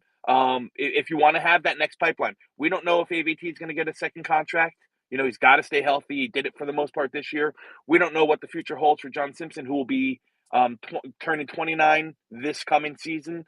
Joe Tittman was an Iron Man, played every snap this year, but you can't guarantee that that's going to happen this year. And personally, I still think that he's a better fit at guard, but that's for another topic. I think interior, if you're going to build that pipeline, the interior offensive line is one of many positional groups that's going to need to be checked off, John. There's a couple guys I like in that mid area, but I'm always willing to when I talk about mid area, I'm talking about that late day 2, early day 3 area, 3rd, 4th, where most good NFL teams can select linemen and develop them into good starters in that 3rd, 4th round. They don't always have to be top 12 picks, like Mhm. for some reason it does with the Jets. But I would love to hear some of the guys that you have, in that range on the interior, specifically at guard, that names that could be there, and then I'll shut up. And I'll Okay, see you so next there's week. I'll see you in a couple weeks, right? yeah, I'll see you down in Mobile, Dom. I can't wait. Yeah, yeah. Well, all right. JC Davis out of Illinois, he's going to Mobile too. That would be a guy that I like. I thought that the Illinois offensive line played really, really well as a unit, and then Davis was a huge part of it. Their center as well, former Chicago Bears offensive lineman. I think I think Hall of Fame offensive lineman. His son is playing center there. Can't think of his name right now off the top of my head. But I really like JC Davis. I think that he's probably going to be in that mid-round range because what's going to happen with the guard, with the interior guard class this year is you made a great point about a lot of these offensive tackles being discussed as moving inside. Will Campbell's a guy that's probably going to have to move inside. Uh, Banks out of Texas is probably a guy that's got to move inside as well. Even that other tackle there at LSU, Why I what's also his? think, not to interrupt you, but I think Wyatt Milam is going to be, they're saying 30, sub 33 inch He's going to arms, be a 32-inch guard. arms. They're going He's to Yeah, going have to to be a move him guard. Yeah. inside the guard. yeah, And yeah. Emory Jones, his feet is too slow. Like it's just because he's a. I mean, if you look at his athletic profile, I mean, the dude. He's a. I think he's going to perform really well if he goes to the combine. But man, his feet is just so sluggish. Yes. Yeah, that was one of the things that concerned me. And I mean, that's the thing too, is lateral Overextends. quickness. Yeah, lateral quickness and being able to hold up on the edge is the number one priority right now, at that tackle position. And so unless we don't see that, lateral explosion out of a guy especially coming out of his stance, man, I can't put you at tackle, unless I go into training camp and I see you go do it. So Mobile's a really good indicator for that. That'll clear up the picture on some of these guys. Like a couple of these guys I just mentioned are not going. The other guy that I really like in the mid rounds, and he might be, getting farther into the later rounds, um, and that's just because of the school that he was at. But he's going to be in Mobile now too. He was committed to the Shrine Bowl for a few weeks, and just recently, I think last week, got his invite to Mobile.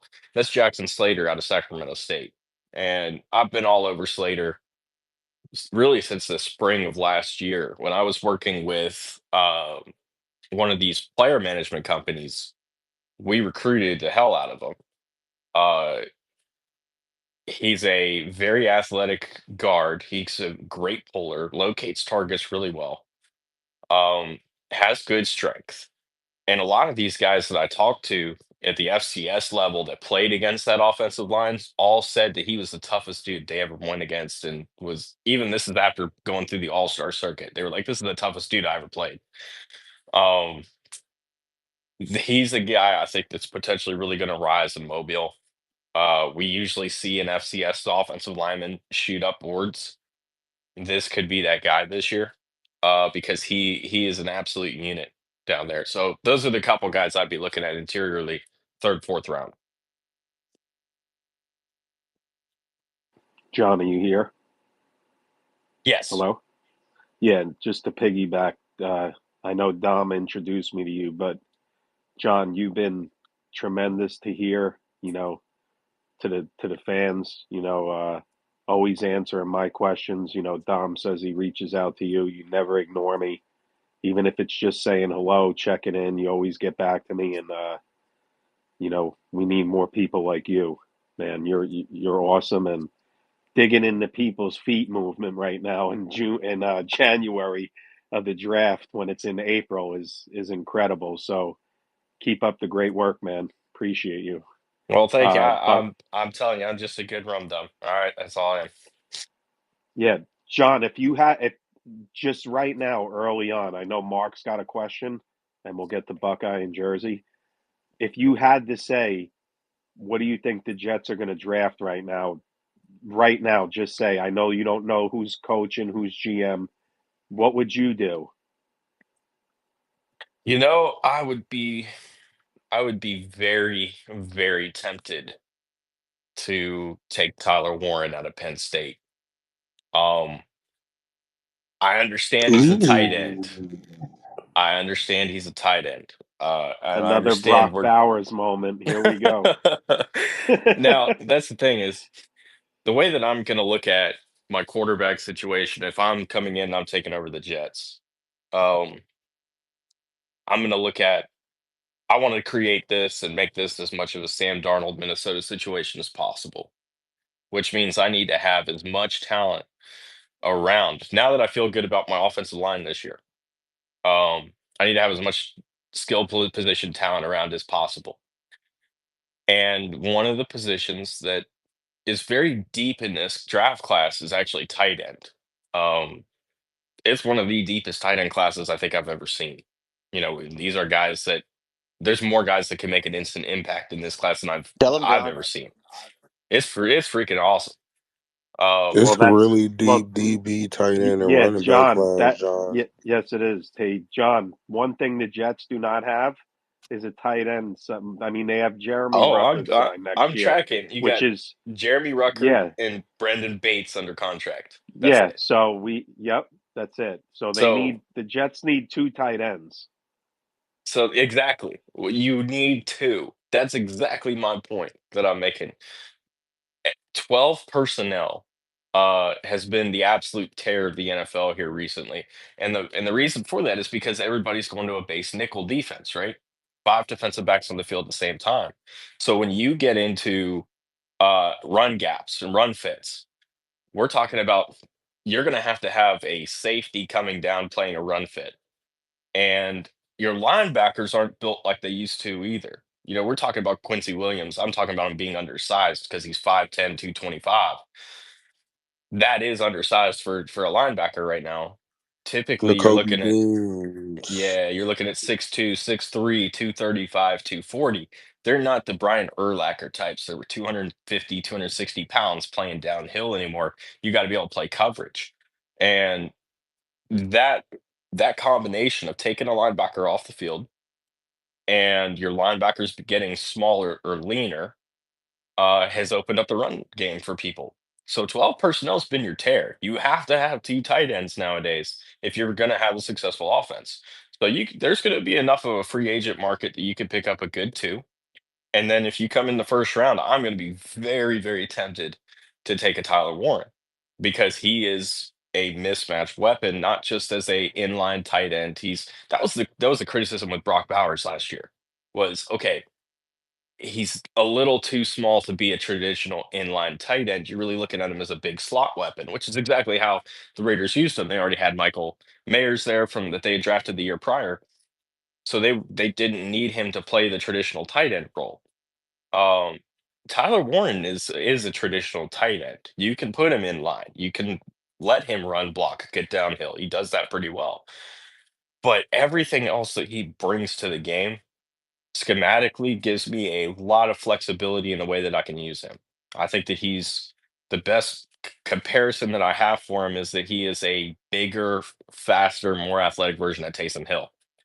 Um, and so I would be very, very tempted to take him as opposed to anybody else, just because that is such a critical part of your team. Now, obviously, I don't know how free agency goes. If I had to settle a wide receiver, I might look at a Luther Burden if he's still on the board. I don't think T Mac's going to make it all the way down to the Jets. Um, I think he'll come off the board a lot faster than that. But T Mac would be a guy that I would be looking at for sure. Luther Burden would be a guy I'd be looking at. Um, John, real quick, where do you think T Mac would have went in last year's draft? ooh, well, if it's tough to say because Well, who do you compare him? If you had to compare him to a guy in last year's draft, who would you? Is that a PD, I well, think he would I have been yeah, it wouldn't. solidified. It wouldn't. good? I wouldn't have compared him to anybody in the draft last year. I would have compared him to Mike Evans because that's the type of player that he is. Um, Wow. yeah, he's big, he's long, he's a good athlete for his size. He commands the catch point. He high points it well. He's got great length. Um, those are guys. That's who he reminds me of a lot of is Mike Evans. Now in last year's class, I liked Neighbors better than I liked Marvin Harrison. And I took a lot of flack for that. And so far, fingers crossed, I think the Neighbors was better, was more prepared. I think I would put it Neighbors, Harrison, who was that third one that was up there? I can't think of who that was right now off the top of my head. A He'd probably be Dunze. wide A receiver Dunze. four. It was A Rome, then Dunze. Bryant Hunter, That's right. It was a Dunze. and Leggett. He would probably be four. Okay. Mark, do you have anything before we get to Jersey Jet? No, I'm good, man. This All is right. honestly, John. I mean, it's great. Well, I guess the only other question I have for you. I mean, let's assume that Rodgers is out. and these other guys are out, and it pushes a skill guy up the board for the Jets. Is this a year where if Rodgers is gone, they really should reach up for that, or does this help the argument that if they can, keep Rodgers, keep Devontae Adams around, and delay getting a skill guy this year in terms of like looking at a skill guy next year for next year's class? I don't know if you have a perspective on that. Uh, that's a tough one. Um, Personally, I think you're not going to get a quarterback this year. Um, if you get a quarterback this year, that is a desperate ploy. I wouldn't want to be desperate right now. Um, because there's not really anybody in this quarterback class that you can sit there and feel really good about as a starter and a long-term starter. Shador. Um, okay, Shador, he's got some questions too. That's the thing. He would be quarterback 6 or 7 last year. Um, if he was in the same class and they were all in it together. He's got some questions too, and it's mostly this is gonna be the first time he's away from his dad in his life. And that, his dad's coached him all the way through college. He coached him all through high school. That's a big question for a young man, is how do you react first time away from your dad? Now, I mean, that's assuming that the Raiders don't put something together where all of a sudden Shador's leaving Colorado, Dion's leaving Colorado, and they're all going to the Raiders. But that's a there's just not a quarterback that I feel really good about long term as a starter. Cam Ward's got his questions. Jalen Milrow is an absolute athlete, but you're going to have to develop him and change everything that you're doing as an offense. Um, Aller even is a guy, if he decides to come out, which there's a lot of talk that he could change his mind. Um, I think that you really have to probably take the skill guy this year. I don't know if I would want to trade up right now because of the resources that it takes to do that. I'm tracking them with they don't have a third round pick except for the one they got from Yes, so Detroit. that'll be a late pick, John. Yes, they Right. Yeah. So you've got 2 picks in the top 50, 3 in the top right. 100. It's not like you have a lot of capital to move up unless you're going to invest next year's capital into it, And which I John, wouldn't they want to don't do have a that. third round pick next year because the following year because of the great Hassan Reddick who had a half a sack this year. Hey, hey, hey, hey, hey, hey, hey, hey, hey, hey, hey, hey. Not too much, not too much, I not too mean, much, not John, too you could have much. got more leverage than Hassan Reddick rushing the passer Not this too year. much, not too much, not too much, not too much, not too much, not too much, not too much, not too much, not too much. Hey, John, No, I so did I don't think you have. have a question for you. I don't know how deeply invested in this year's draft have you gotten into it, but I know a couple guys entering the draft. I wanted to know if their tape, that came across your desk or not. You know what I'm saying? A couple hometown boys, my god brother in the draft. You know. Okay, what you got? Who Um you got? well, but I was gonna do it like based off the positions like that, the team needs so it could be friendly, so I'm not derailing or He's an whatnot. Eagles fan, John. Hey, Oh, don't by worry the about way, that. John's an Eagles fan. Really? Correct? I am. Yeah. I am. You Yes. Oh yeah. ready? I'm. You Hold ready? on. Hold Well, on. You fucking ready, John? John, I just muted the room. Oh, I just made the biggest mistake by telling you this. T, you're gonna have a. It's all good. T's gonna be your best friend now, John. He's a good guy. I'm messing with you, man. Go ahead. Oh no, T, it's a match made in heaven. Go ahead.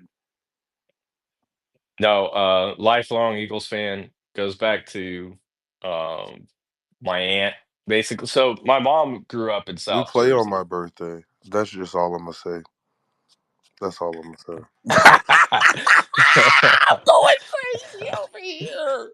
I'm going My mom fucking grew up in South crazy. And I Jersey, predicted it like too. I 45 minutes predicted away it like from 4 months ago. Philadelphia. Yeah. I predicted. I said we're gonna play on my birthday. T, Watch. let him. I want to hear. I want to hear the family route here. Go Oh, ahead. okay. So but yeah, my so when I was about 6 years old, I started getting into football. because a lot of my friends, I grew up in Front Royal, Virginia, and a lot of my friends there were at the time was Redskins fans, and so I started getting into football that way. And so my aunts all anytime there's a Christmas or a holiday or a birthday, send me Eagles gear. And back then, it was the McNabb era with Reed, and they were, going to the conference championship every year. And so I was like, oh yeah, I'm gonna be a fan of a team of winners. I'm not gonna who cares about the Redskins?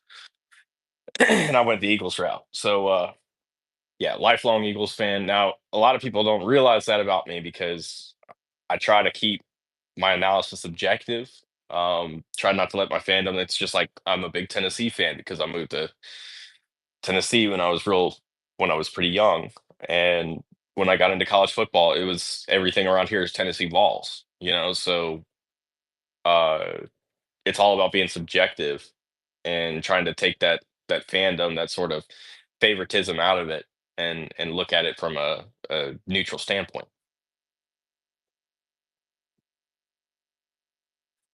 Yeah, I'll be doing that when I come over here with Petey and Mark. I'll be trying to, you know, help them when they be licking their wounds because they be getting beat up, and I have to coach them up. Get them together for the next season. See how they ready for the draft already. Yeah, They yeah, got they John, ready already. Coach T's our silent motivator. I'm Yeah, kidding. He's bro. Yeah, obviously he's obviously the loud motivator in the room. T, yeah. let me get to Jersey Jet, all right? Pete, I want Okay. to ask. Hold on a second. I want to ask Coach T. Is he a CEO type spaces coach, or is he more hands on? Just curious. Hands on. Fair You know what I'm question. saying? I get in the trenches with my little niggas. You know what I'm saying? I teach them how the game is supposed to be played. I'm from Central Florida. I grew up in, Tampa. You feel me? Like we play ball down there. You feel me? Like I, All I right, was T. All right. I was fortunate to be around, some young men that are entering the draft this year. You feel me? When I was growing up, so like, it's a different pedigree. You feel me? So like, I just want the young boys who I teach where I live now to just play the game the right way. You feel me? Play it the way it's supposed to be played. Yeah, That's all that yeah. I really care about. You feel me? I don't try and do too much. All right. John, I gotta get Thank yeah, you, T. John. Go ahead, This Pete. is T is John, man. Maybe we found something here because T's been on his best behavior. He usually talks over. He doesn't let man. This is good, T. I'm proud of you, man. Well, I mean, I'm kind of high key interested in what he do, so mind your business. Um, No, you know I'm messing with you.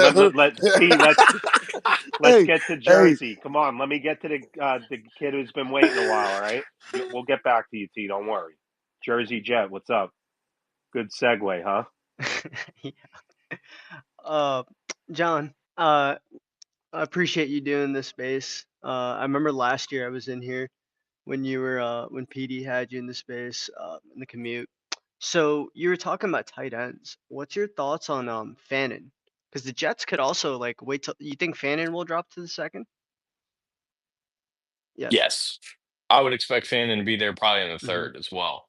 Um, I know that there's a lot of media projections with him going as high as the first round.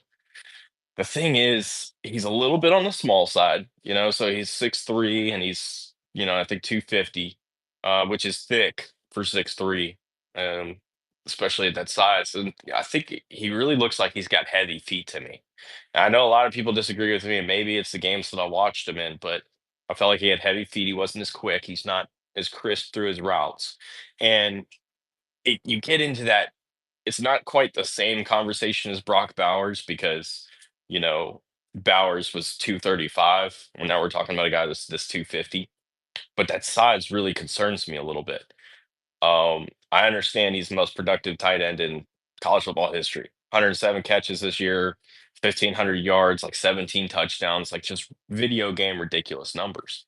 But can you put him in line? Are you comfortable putting him in line? That's more of a H back kind of size or a big slot. Is he effective of enough of a receiver to run out of the slot? I think these are the types of questions that people are going to ask.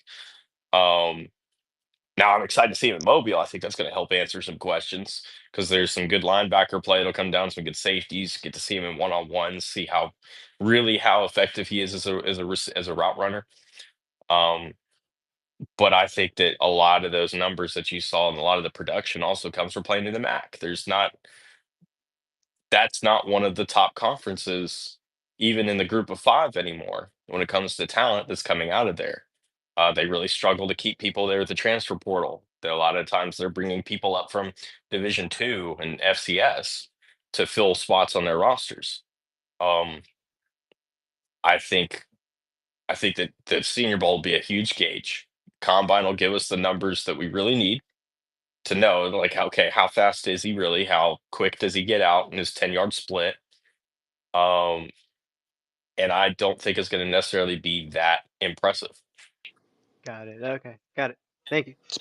Speaking of Mac play, I don't know if you have you watched Shane Dolak from UB Mike linebacker. Yes. Hmm. Again, I think he fall. Hmm. Again, probably to a lot of people, he may fall under that. The fact that he is a little undersized. He's 6'1", maybe a little shorter than that, 225 pounds.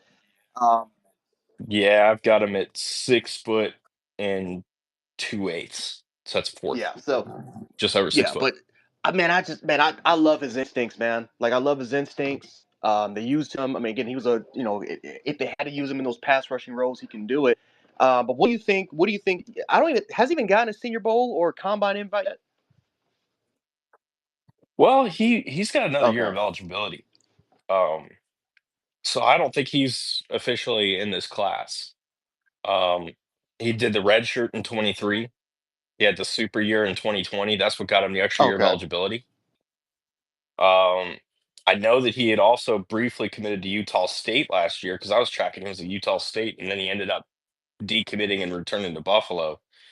Um, and as of now, that's that's where I'm tracking him. I don't have any information regarding if he's coming out or staying. I don't think he's said officially either one way or the other.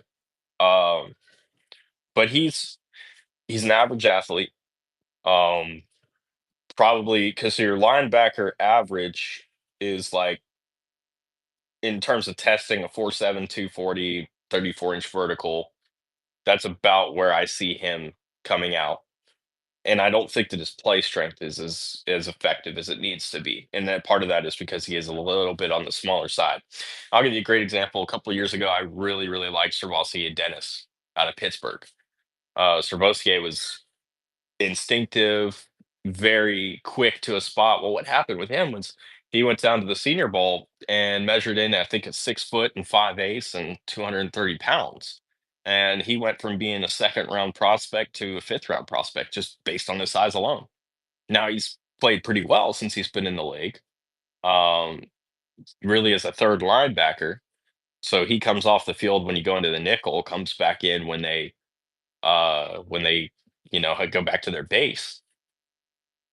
That's kind of the issue that you run into with 6 foot linebackers right now, or 5'11" linebackers, which is why I'm talking about Quincy Williams needing to be upgraded because his play strength isn't there. He doesn't fill run gaps very well, and that's kind of where you know Dolak would kind of fall in between. Is somewhere in between like a Dennis, a third linebacker on the field, or a backup linebacker that plays only when the injuries happen.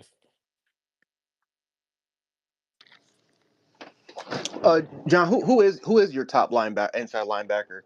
Um, for me, I'll just give you mine real quick. Mine's is so far Jahad Campbell, but I've also been very high on Barrett Carter from Clemson. But I don't know. I look at Campbell's background coming out of IMG Academy, was an edge rusher. Was they moved him to literally never played linebacker in his life until they moved him until they kind of Hmm. moved him to more of that Mike role. Well, they moved him to a Sam role, but then obviously Alabama, they switched to a 4-2-5, so they moved him out to run kind of the sting role. Then they moved him out to play Wolf, and then eventually he settled in on playing in Mike. So what do you kind of think about Campbell in terms of just kind of his profile and just how NFL teams would like to use him? So Jahad Campbell, let's see who I've got. To be honest with you, I haven't declared a linebacker one yet. That's still a position that I'm evaluating, and it's a little bit harder to watch linebacker on your broadcast cameras. And right now, I'm really starting to get into the all 22. That's why offensive line, I don't have a top guy yet at any of those positions. And defensive line, like I have an idea, I don't have a great one. Hey, John. But those are the yeah, Jordan Hall, Michigan State. That's a name you need to stay on the lookout for as far as the linebacker. He's nasty. That's, He came from out of IMG yeah, that's too. another He's from IMG Fred. kid. Yeah, he's from Fredericksburg, Virginia. Jordan Yes, Hall, Michigan State. You yes, said? sir. He's a fucking dog, and he get after it. Can you Oh yeah, he transferred. He transferred from Georgia, did he not? No, can you guys hear me? No. Oh, Yeah, we got sorry. you, I had to Petey. I lost the space. I you couldn't got hear it back. anything. You quick on your feet. Good looking. Yeah, To answer your question about Jahad Campbell, um, I think that he probably does project well. He's got good upper body strength. He good play strength, controls the tackle pretty well. Thought he was an excellent athlete, and he's a very strong wrap up tackler. Um, Cleaned up run gaps well, and effective blitzer. Those are all good things that you need. And I guess my main question with him would be coverage. I know he had a couple passes deflected this year, an interception, but I don't think he was asked to play coverage nearly enough. Um, that would be something that I would take a little bit of a look at. But yeah, it's a great point you bring up. He obviously moved over from edge to inside linebacker and did it at a high level. So I think he probably goes. I know I've seen projections where he's going to go top 15, but I think he could probably go first round for sure. yeah. Now, Jordan Hall, Michigan State. I'm not tracking a Jordan Hall out of Michigan State. I got a Jordan Hall out of Georgia. Who's actually played down at West No, Side. no, no, no. I'll give you his whole info. Jordan Hall, linebacker. He should be. What is this? True sophomore year he's going into. He well, yeah, That's probably Yeah, why I'm not tracking him yet. he's not in Yep. this class. He's coming back. yeah, yeah, T yeah, T yeah. 1 second. There's Hexakin and Bill real quick, but guys, I want to Damn, bitch. wait. Hold on.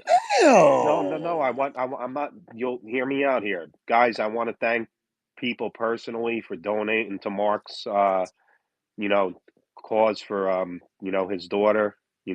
Mark's doing a GoFundMe for, his daughter. I saw Paul Riley donated, Garrett, Ham, Bill Fond. I saw you. Not to put you on the spot. Thank you guys. Will Parkinson donated. I'm just trying to look, but that's very Can I say something generous on of that, people. Pete? Yep. Yeah, it's very generous. I want to say thank you. Since I mentioned it in the room earlier this morning, there's already $1,100 raised from folks that are Jets commuter, adjacent or other like Jet folks, and they don't like it. This means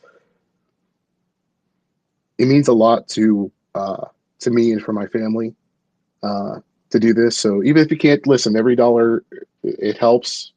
Even if you just share it and repost it, I really appreciate that too. So thank you again. Yep. And You Mark. know, after I put my bets in, I might put a little $10 on that jump for you, nigga. My birthday on Sunday. I ain't know. I ain't know. I ain't know. You know what I'm saying? All right, Bill. Let me get to Bill and then Hexagon. John, you've been very generous with your time. John, I'm being selfish. I'm going to have you back on here. We're going to have a daily segment, John. I'm just kidding. You, if you could do it, John, I know you would. I'm just playing. You there, John and Bill? Yep. Good morning, guys. How you doing? All right. Yeah. Hey, prayers up, Mark, again for your daughter. Um, and John, I don't know if anyone asks this, I apologize. Drew Aller, if he decided to come out, would the Jets have a shot at him at 7, or would they have to move up? And what pro comp do you have for him? I've heard Big Ben. What pro comp would you have project? And I would think he would have to sit at least a year. So just give me your thoughts on him If you have already, I apologize. Yeah, I think we talked about him a little bit earlier. We didn't go deep into him because he's declared he said he's going back to school. I don't think that's necessarily set in stone. Yeah, there's rumors Um, he might change his mind now. yeah, so I got him just under 6'5", just like a hair under 6'5", 242. Um, I think that there's a chance he could be there at 7. The problem is it just depends how this draft kind of falls again. Do you see a run on quarterbacks because there's not a lot of depth at that position this year? It's not like last year's class. Um, and that's why last year's class went as quickly as it did. And I wonder if you see that run again because teams are getting, very quarterback needy. Uh, we don't have a lot of great quarterback play in the league. Part of that is these guys aren't being developed very well in college right now either because you only have 10 hours, I think, a week to practice as a team when you're in college. So you, rather than focus on fundamentals and technique and mechanics, you focus on offense and getting the ball out quick. And okay, we need to get our offensive play structure together. And so I think a lot of these quarterbacks are coming out with their mechanics all screwed up and struggling to, make accurate throws consistently. The entire, league suffers as a result because these guys need more time. They need more reps actually knowing what they're doing, building good habits, and they're not getting that in college like they used to. Um, the thing I think that I don't know what it would be a great comp, for Aller other than maybe a Joe Flacco. I think that's kind of who you're getting. Um, if he develops as a passer, yeah, he could be Ben Roethlisberger. The problem with him as a prospect is his upper and lower body mechanics are completely out of sync. Right. Um, and he'll have flashes where it comes together. But as soon as he comes under pressure, you see it totally get out of sync again. His feet are out of position. Um, and that means that obviously he hasn't built the habit yet. It's not built into his system. He has to try to do it, and there's no trying when you get to the next level. You got to have that squared away. um that would be my biggest question with him. But yeah, I think there's a chance he goes at 7. The problem is Cleveland is not going to pick at 2. I would be shocked if they're picking at 2. That pick's going to get moved down. Tennessee's probably taking a quarterback at 1, so that means 1 and 2 most likely become quarterbacks. And then you got at 3, Jacksonville. There's rumors that that's quarterback situation will change, but that's a whole nother discussion. For now, we'll say it's not. Um, Well, that being the case, Sean, do you think any of these day two guys, like the Ole Miss quarterback, do you think any of them are worth a flyer? Like if the Jets brought in, say, a Josh McCown as OC, someone that could work with him, and do you think he's worth a flyer? Someone like that? oh, Dart out of Ole Miss, you're going to have to give them 2 or 3 years to adjust properly. Here's the problem with Lane Kiffin system quarterbacks. And because I really liked Matt Corral when he came out. I was a big Matt Corral guy. And one of the issues, the biggest issue that they have is that Lane Kiffin is a master schematic genius when it comes to making plays very easy to read as a quarterback and very difficult to figure out as a defender. So these quarterbacks at Ole Miss, they have very, very simple reads and don't really have to process a defense post snap. That's why you didn't see Jordan Tayamu have a good NFL career, or Matt Corral, or I think there's a guy before them that I can't think of who it was. But Lane Kiffin quarterbacks struggle to adjust to the NFL level. That's why, because their reads are so simple in college that they don't process very well. And so you need to give them time to understand how to process a defense, how to get through, progressions, and however you build those progressions. Um, that's a whole nother discussion too with how the league runs progression. So there's a couple of different ways they do it. It's not your traditional 1, 2, 3, 4 so much anymore. A lot of times it's a pre-snap, post-snap look, rip the beater. Um, Now that's so you really need 2, 3 years if you're going to give Jackson Dart a legitimate chance.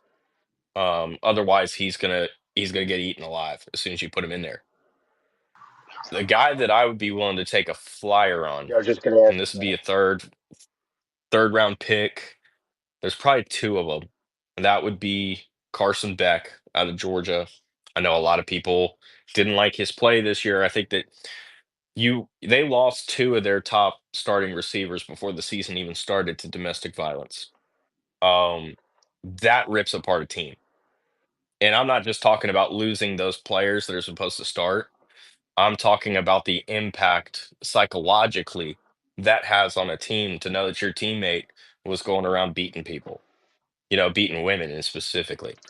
So when you have two of them before the season even starts, then they were both starting wide receivers. I think that hurts your team. I think that it affects their mental, uh, uh, what's the word I'm looking for? Ability, acuity.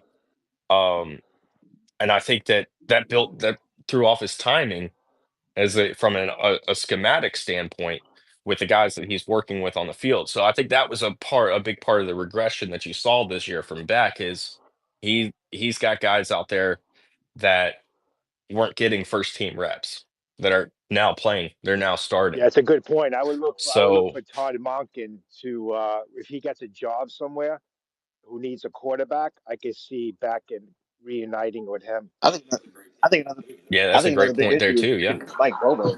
Hey, John, John, I got a question. Thank you for coming in. I got a question about a couple of defensive tackles. Um, Better prospect day one between these three guys: Alfred Collins, Tolly Williams, and Deion Walker, and then take those same guys, assuming that they are coached correctly and evenly over the span of 2 to 3 years, who ends up being the better player. Hmm, that's a good one. Probably Tyleek Williams. Um, he still has some upside to his game. But he's moderately a very good player, two gap defender right now. And I think he's the only one out of that group that you named that effectively two gaps. And so for anybody that doesn't know what two gapping is, that's when essentially you get lined up and you're responsible for defending two gaps right next to each other, two run fits. And what that forces you to do is it forces you to kind of stack the offensive lineman, you read the play, and then react to the gap. Um, it's a very difficult thing for guys to do that are 300, 320, 330 pounds. So when we talk about, oh, he's an effective two gap defender, that's essentially what we're saying is he's very athletic and very instinctive, makes quick, good decisions um, at the line of scrimmage. So I think Williams is the best two gapper out of that group that you just named. So that helps him. But he's also a gap shooter, which helps him too, because he's a good enough athlete. He can get up in there. He's got a great first Hmm. step. Alfred Collins, um, he could two gap, but wasn't asked to do it a lot at Texas. Texas wasn't a team that really did that. They Yeah, had a couple really you had good other dogs. linebackers that cleaned up everything. Yeah. Anthony Hill's a great linebacker who cleaned up everything last year. They had Yeah. Demarion Overshone, who was really good at cleaning up, trash over the top. So I think Collins is while he's intriguing, and Walker, who is, physical freak we talked about earlier, I think that Williams probably has the best shot at being the better player. All right. Now, my next question about Talik Williams. One of the knocks on him is the lack of sack production. Do you see that changing at the next level? Because, like you said, he has an excellent first step. He's athletic as all heck, and he's a big guy that you can stick in the middle of a nickel defense and effectively two gap. But the pass rush, like, does he need to come off the field on third down? Are we talking? We're talking about Tyleek Williams here. I'm sorry, I kind of missed the first half of that Yes, question. yes. No, no, About Tyler Williams. he can gap shoot too. That's the thing. Um, he's very effective. He's a very good athlete. That's the first part that I want to make sure that is really clear. So I'm not just talking about a pure run two gap defender. He's very good coming after the pass rusher or coming after the quarterback as a pass rusher as well. So that's why I'm saying I think he's probably the best player out of the group. While Collins could potentially become a really good pass rusher and be productive in that route in that way. I think that and Walker's the same way.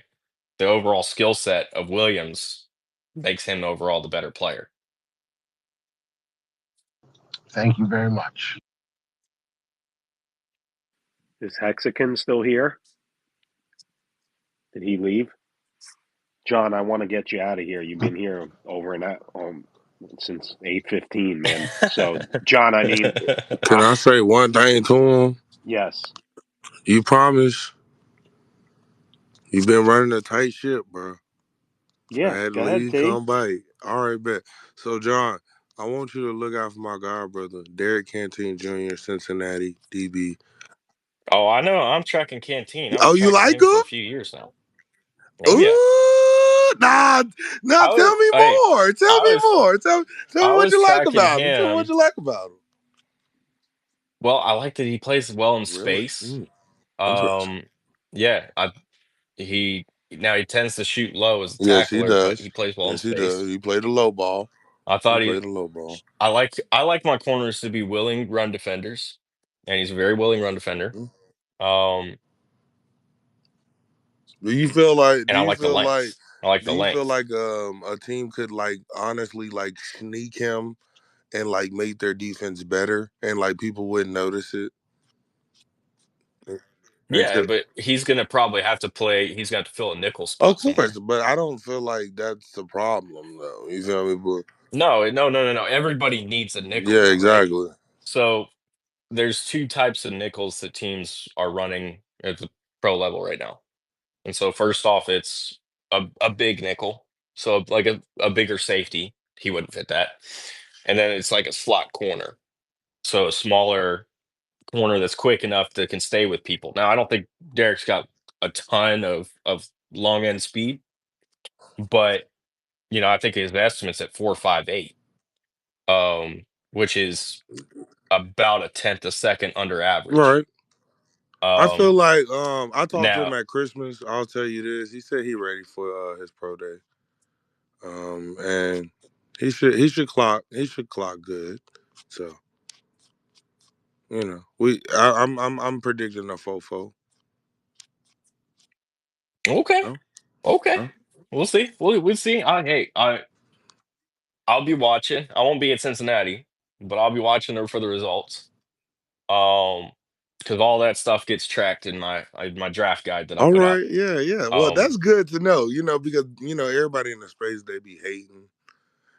So it's good to. no, I've been watching him since he was his medical year actually. Okay.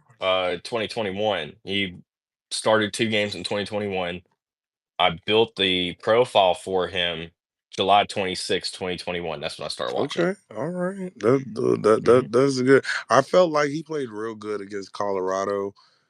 Even the play that he got cooked a little bit. Um, he was their best tackler that game. Honestly, he kept the game close. June, just jump in. Yeah. Yes, quick question. Quick question. Quick question. First of all, John, thanks for showing up this morning, brother. Appreciate it. Definitely. Quick Mhm. question. All right, now we we gonna kind of shift the topic back to the Jets, and I Oh, gotta here we go. I gotta ask this question right here, John. If you had to trade two of the Jets, if you had to trade two,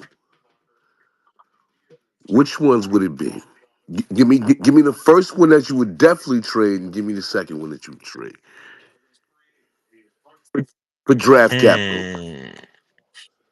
Well, June, are you talking about the trade from the 2022 draft class or just in general? Just in general, just in general.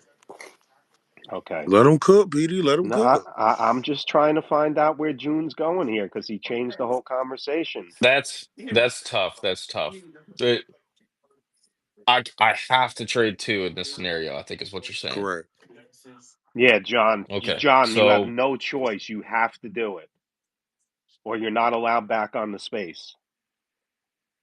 Chill. my Hey, hey, first hey, one. hey, hey, hey, hey. You ain't gonna do Come my eagle on, man John like knows that. I'm That's my playing. man now. Nah, you ain't gonna do my man's like that, man. No, okay, so the first one I think that pops at me, because if I'm trying to acquire draft Yes. capital, that means I'm gonna have to give up Okay. something, right? I can't just it can't be somebody that's just, on the roster Right. bubble. I have to give up something to get some capital. Now, real quick, the reason why I asked you this question because you said something 3 minutes ago that struck a chord in me. So go ahead. All right, continue. So my first option, looking at who's under contract currently, my first option would probably be Jermaine Johnson. And the reason for that is because Eric Watts, Braden McGregor, Michael Clemens have all been, well, Michael Clemens has been in the league for a few years, but Braden McGregor and Eric Watts specifically are there to develop and have been. And you got Will McDonald on the other side. So if I'm trying to get some draft capital, I think defensive end is probably one of the positions that I could go ahead and give up somebody. Um, and there's going to be a demand for, I'm going to get a higher reward for defensive end this year because of the way that the class has fallen. So I have a little bit more there. The other one is a little bit harder to move because he's getting old. He's still an effective player, but I'm probably going to try to move Devontae Adams. And I think that that's a little bit, there's some money that's involved with that too, which makes that harder. But that would be another one I'd be trying to get rid of right now. Now, I assumed you was gonna say Sauce because you said you like your corners to tackle to be able to tackle. You Yeah, want to tackle. Wow. Yeah. Okay. So I can't move off Sauce. I can't do John. it. And just a quick If bid, I'm looking at the John. roster, John, real quick. June was hoping you said Garrett Wilson, No, but no, no, no, we, no. oh, I No. but we, assume I assume you, that too after the yeah, conversation this well, morning. John, yeah, I don't want June and I are the far most from getting along on this one, but I don't want to drag you into the middle of it because you don't deserve that. Now, the reason I can't move Sauce, if I'm if I'm in charge of the roster and I'm making the decisions, the reason I can't move Sauce is because I have no depth right now on that back end. Absolutely, it's what I've been And telling June. he is a cover corner. He's a cover corner. Okay, so that means that Supposedly, he's a damn good cover supposedly a corner. cover corner, but he's a zone corner if you ask me. No, he is his own corner. You're right. But i- he is a lockdown in that zone. He's very reactive. Yeah, he's not a great tackler. That part sucks. But Mm. he's very reactive. He's very instinctive. There's good stuff there to work with. So I wouldn't move off of Sauce because I have no depth in that position group whatsoever right now. If I traded Sauce just before the draft, before free agency, that means that my starting corners next year are Miles Jones or Yeah, Quantrez and Stiggers Craig, and Jarek Bernard and then you Converse. got Craig Monroe, who they'll turn a safety into a corner, John. And then this goes back to the Well, I don't have a I safety under contract right now, I Petey. That's the know, problem. John. I'm just trying to be funny and make humor of this, and this goes back to when Greg Williams sent an all-out blitz with Lamar Jackson and Pierre Desir at cornerback against. I don't want that, John. Then First of all, John, we might as well just blow the whole roster up. Greg Williams did us a favor by sending all out business. At Hey, the hey, time, hey, we hey, hey, we PD. I still ain't gonna had lie. Trevor Lawrence I at that hate to time. say this, but my god brother could make y'all better. But that's a discussion for another day. That's a discussion for another day, though. He All right, can we could get though. Am I Hex lying, skin John? out Am I Yeah, your? lying? Am I lying, Oh, John? No, I don't think you're he lying. I think he's good. He can make it a little Yo, bit would make better. y'all. John. Hey, hey, y'all would be like Sauce, DJ Reed, Derrick I Henry mean, Jr. Y'all yeah, be like, I don't. y'all That's would not. y'all would stick y'all chest out. Y'all I stick don't y'all want. I chest don't out. want that. I don't want a garbage secondary. Sorry, John. I know. I want to, get you out of here in a few. Hexakim was up here for a minute before. I want to get him in here, and then Tim, and then John again. Thanks for all your time this morning. Go ahead, Hexakim. Yeah, of course, of course. I didn't have anything to do this morning. It's Jimmy Carter Remembrance Day. I don't know if you all are tracking that. So shout out to Jimmy Carter. Um,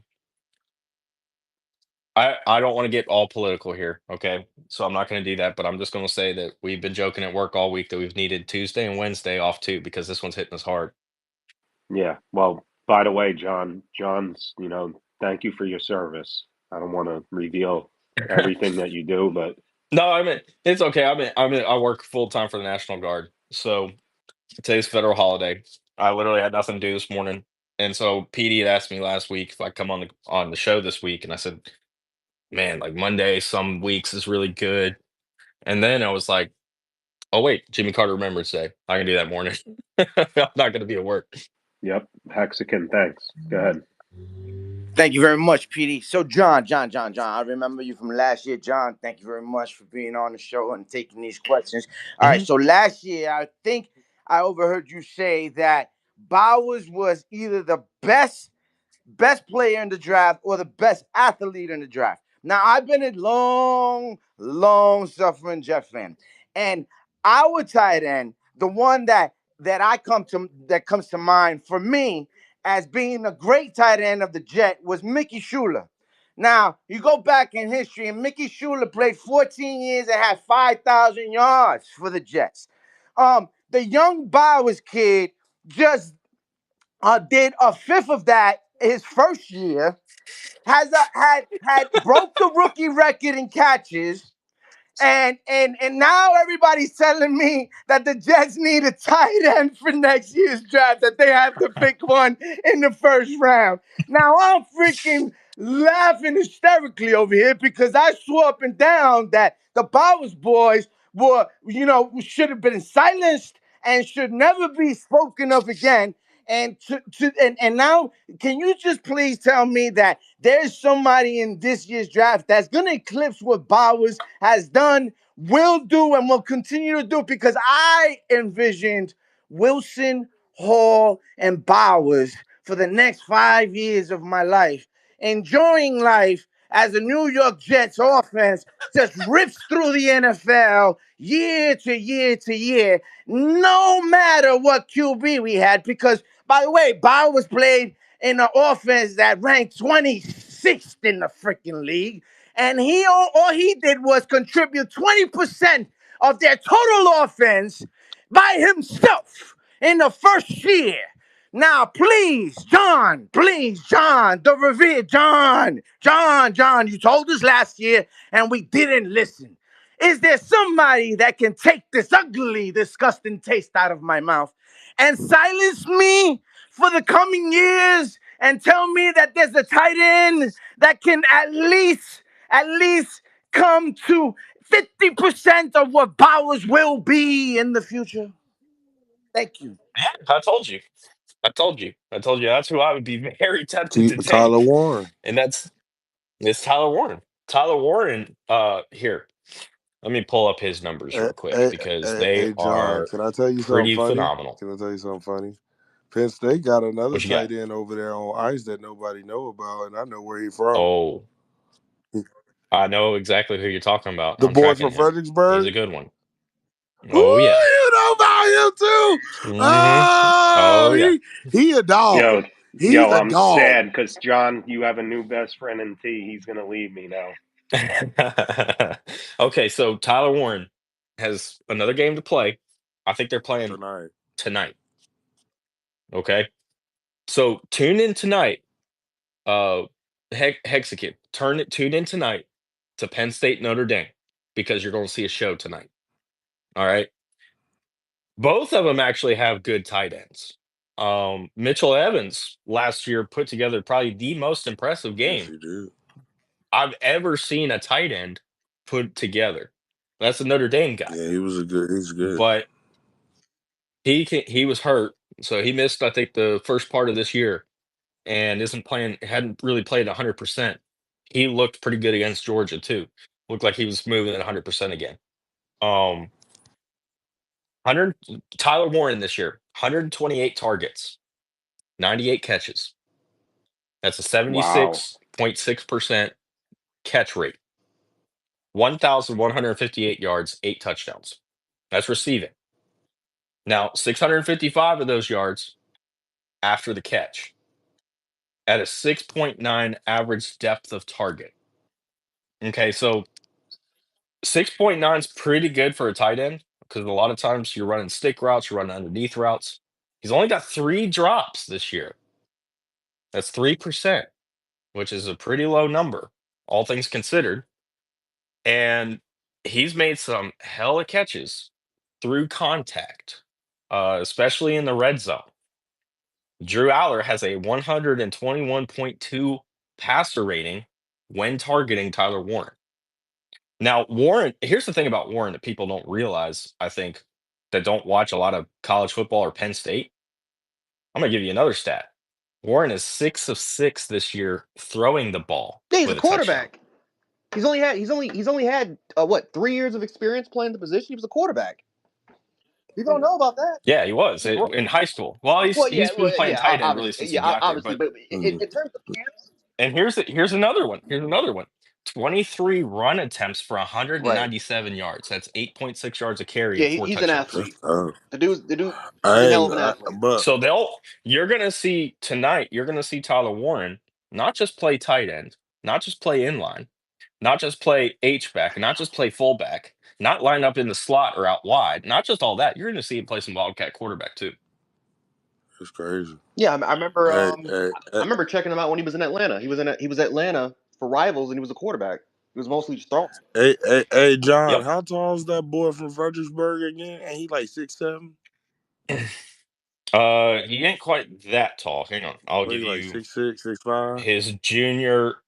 So last year, the Blesto Scouts measured him at 6'5" and 3/4" and Good 257. God, that boy's a unit. Boy's a unit.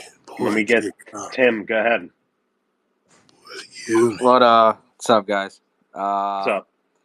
No, well, I heard what Mexican was saying. I just wanted to touch on this. Obviously, yeah, it kind of hurts to watch Brock Bowers, do what he did this season. I mean, yeah, I mean it does hurt to watch that, but at the same time, at least when Olu played, he looked really good. And I don't know how you guys look at it, but I, I I think that if Olu becomes your guys' franchise left tackle, then it'll completely erase the saying or narrative of, oh, should have drafted Bowers instead, when your quarterback's getting hit every other play. Where Exactly, Tim. Exactly. so I mean, Exactly.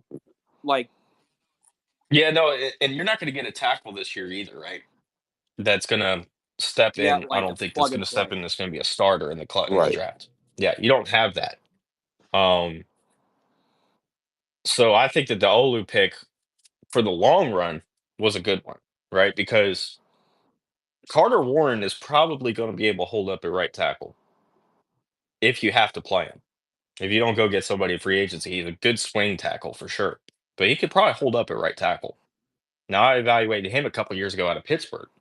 And I thought, his anchor was just a little bit susceptible in pass coverage or pass protection, but he's got very strong hand technique. So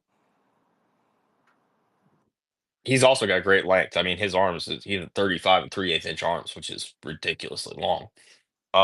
That helps him out too, where he can long arm some Hey people. John, man, I understand Um, what they're saying about the line, and I am old school. I love lines. I think that the line is where how you build teams. You build them from the line out. But seriously, my man was carted off this year. We don't like, injuries are injuries. We don't know if he's gonna be the same after this injury. And then you just see Bowers lighting it up. No matter who was QB in the Raiders, no matter how bad the Raiders looked, he was lighting up the whole entire league, man. And I'm just like, yeah. John said it last year. I just Hex. hope that somebody in the office, somebody up Hex. there is just listening to John and seeing that, Hex. if he's saying that this kid from Notre Dame is the next great tight end, that, and Penn if State. if we have the balls, Hex. because a lot of Jet fans don't believe that we should even draft a tight end, this Hex. early in the draft, that first round, that tight Hex. end, that's too expensive. Hey, So I just hope Hex. that somebody's listening Bowers to you. can get hurt too. Anybody can get hurt. You can't blame injury. You can't. You And can't add that. yeah, and Hexakin he missed 2 games with a foot injury. He's not, I know it's plantar fasciitis, but he missed Oh, 2 games. man. It's I not don't like know. it. And here's the other thing too about the tight end position. This I'm telling you, this is the best tight end class I've ever seen in my life. Yep. I didn't think you could put this many Gunner, tight ends Gunner together Helm, Mason Taylor. in Wait, the John, what do same you think about class. Mason Taylor? Wait, is Oh Mason man. Taylor? That's Wait, So Jason is Taylor's he's Mason kid. Taylor Jason? yeah, Yeah, that's he Jason Taylor's Taylor kid. yeah, Jason Taylor's son. Yeah. Joy Taylor's nephew. We just have to throw that out there with Wait, everything going Yeah, on what? For FS1. real? Yeah, from the Yeah. Dolphins. Are you serious? yeah, Or it's Joy are Taylor. you That's No. joking? Joy Taylor's nephew. Oh, that's serious. I just had to throw that out LOL. with everything going on at FS1 right now. You know, Oh, I just know had to that locker had to room talk mention that. is sickening Hey, right man. now. Oh, I know it's sickening. I Okay, know so it's. but Mason, he's got some concentration drop issues where he doesn't look the ball in, but LOL. he can stretch the field.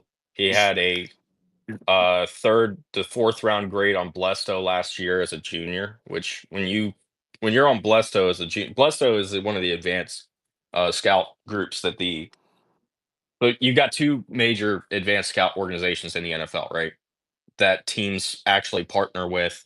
These are junior scouts essentially that go out, they get first looks at guys, that look at guys that are juniors, guys sometimes they'll put on guys that were sophomores the year prior, and there's not many of them that get in there. And usually when they do, they've got very high grades, and he made it in there as with the third, fourth round grade last year. He's a very solid athlete, changes direction pretty well, very good play strength. Acceleration's good. It's not great. He will take defenders by surprise in space. He breaks some angles because he's got good quick acceleration. Um, but he can stretch the field as a receiver. I don't think he's as capable of a run blocker, but as a receiver, he's gonna be productive. You've got him. I heard somebody say Gunnar Helm. He's another one. Luke Lachey out of Good. Iowa. Yeah, he's That's a good. guy that's gonna be good. I don't know if he's in this class or if he's going back for another year to be determined. RJ Maryland out of SMU. That's a A guy wide too. receiver. Uh he's gonna be a big slot, essentially is what he's gonna be. Yeah. Uh Colston Loveland out of Yeah, Michigan. Gat People are kind of arguing over him and Warren being the top tight end in this class. Gatson, Stowers. I think it's Warren, but Loveland is a very good one. Um, Stowers, good one out of Gadsden's Vanderbilt. coming out. Jake Brenningstool, Hey, John. Gadsden, yeah. Speaking of concentration drops, what are your thoughts about Garrett Wilson? I'll go on mute. John, don't fall for it. I figured this would come up. So I've seen the concentration drops. I don't think they're as frequent as some wide receivers in the league. The thing that I like about Garrett Wilson here, the one thing that I'm changing, I'm not trying to plug on here so much, Petey, but I've already started on my 26 NFL draft guide and I made some adjustments to it John, you because could what plug. happens this John, time of you year? could plug. You don't even have to ask, man. Hey, Go plug ahead. all day, brother. Plug all day. Feel free to plug. What happens is I look at guys as soon as they start to pop out at me, I start taking notes. Okay, I'll watch the high school all star games too. Like I just watched the Under Armour All America game, and there were a couple of guys that were really good that were played down there that you're going to be hearing about here soon. And I've already started taking notes, started profiles on them. And that's the thing is because I want a complete picture of college football, so that way I have an idea of what schools I want to look at going into next year. So keeping up with the transfer portal is something that I strive to do. So this time of year, my draft guide is in a OneNote document, and it's available for purchase. I think I've got it at $60 right now because there's 2,500 player prospect profiles in there. There's NFL team breakdowns, all-star game trackers, individual game write-ups where you can see the work that I'm doing as I'm getting it put together. So the idea is I want to use every second of my time efficiently. And so if I go ahead and start taking notes on guys, even if there's freshmen, sophomores in college, that's going to pay off in the long run years from now. Because when I come back through and I'm watching them, I already have an idea what they can do as a player. Um, that's why I'm usually on top of a lot of the players in college, is because, and I've already got a note, or I've already got notes started for them. I got a report because, like, the Branch Bros, I've been watching them since they were true freshmen because they popped in the first freaking game they played at USC. Now they're at Georgia. They just transferred over there. Um, but anyways, so I've already started my 26 guide. I've already started moving the players that have been in the port that are, declared out of the portal over to the 26 guide, and I've started making some adjustments to how I want to cover NFL teams. One of the adjustments I'm doing this year is basically mini scouting reports on everybody on the team. And that's where I'm getting a lot of the stuff I'm talking about with the Jets. So it's keeping up with the NFL. You can see the 5 games in my 25 guide that I wrote down and covered the Jets. I can tell you which ones exactly they were. Give me a second here. I'll pull it up. So it was at San Francisco week 1, international game against Minnesota, Monday night against Buffalo, Sunday night against Pittsburgh, and then week 13 against Seattle. Those are the 5 games that I've gotten live looks at the Wait, Jets. Tim, let me go And ahead of I've got you. the Let me go write-ups ahead of all you, in there. Tim. Please. No, I want to get to Kenny after So John's uh, piece. so with Garrett Wilson, Yes, I can't wait to hear this. excellent change of direction ability. He's a joystick. Hmm. I mean, there's nobody that moves like that guy. Maybe okay, you can make the argument Devontae Smith, but that's Goddamn right. those two are those two are in a tier completely by themselves. Um, Very good run after catch ability. He's got strong hands. He's got strong hands because the ball doesn't wobble a lot when he makes contact with it. Now the concentration drops do come into play because there are times that he doesn't look the ball in because he's looking to make a play after it. Hmm. Um, but he's an excellent route runner. Paces his tempo very well. Works well in the scramble drill. Excellent sell on the double move. Now he doesn't track the deep ball very well. That's why you need another receiver. You need somebody who's going to take you over the top. Yes. But as a run after the catch guy, as a number 2 wide As receiver, a number I mean two, I love it. God damn it, John, I love you, man. Thank you. Thank you. as a number 2 wide receiver, he's elite. Oh, I love it. Yo, John, man. So wait, I, John, I, I hold on, love it. June. I So fucking John, love you it. don't think Garrett Wilson is a true number one receiver? Thank No, you. no. Oh, fuck. And here's why. Here's why. Uh-oh. Because if you're a true number 1 wide receiver, Woo. you have to dictate coverage. Okay? And one of the ways that you dictate coverage is that you are effective in all 3 levels of the field: Mhm. the deep, the intermediate, and the underneath. Hmm. You look at guys like, let's take Mike Evans. He's been the prototype number 1 wide receiver for the last 10 Yep. years. He's done it for a reason. He's up there with Jerry Rice now. Thankfully, they let him get that record. I was so happy Mhm. when they let him get that record. Mhm. He's tied Jerry Rice for 11 consecutive seasons with 1,000 yards receiving. Mhm. And that's because he can stretch the field as a deep threat. He's an excellent tracker of the deep ball.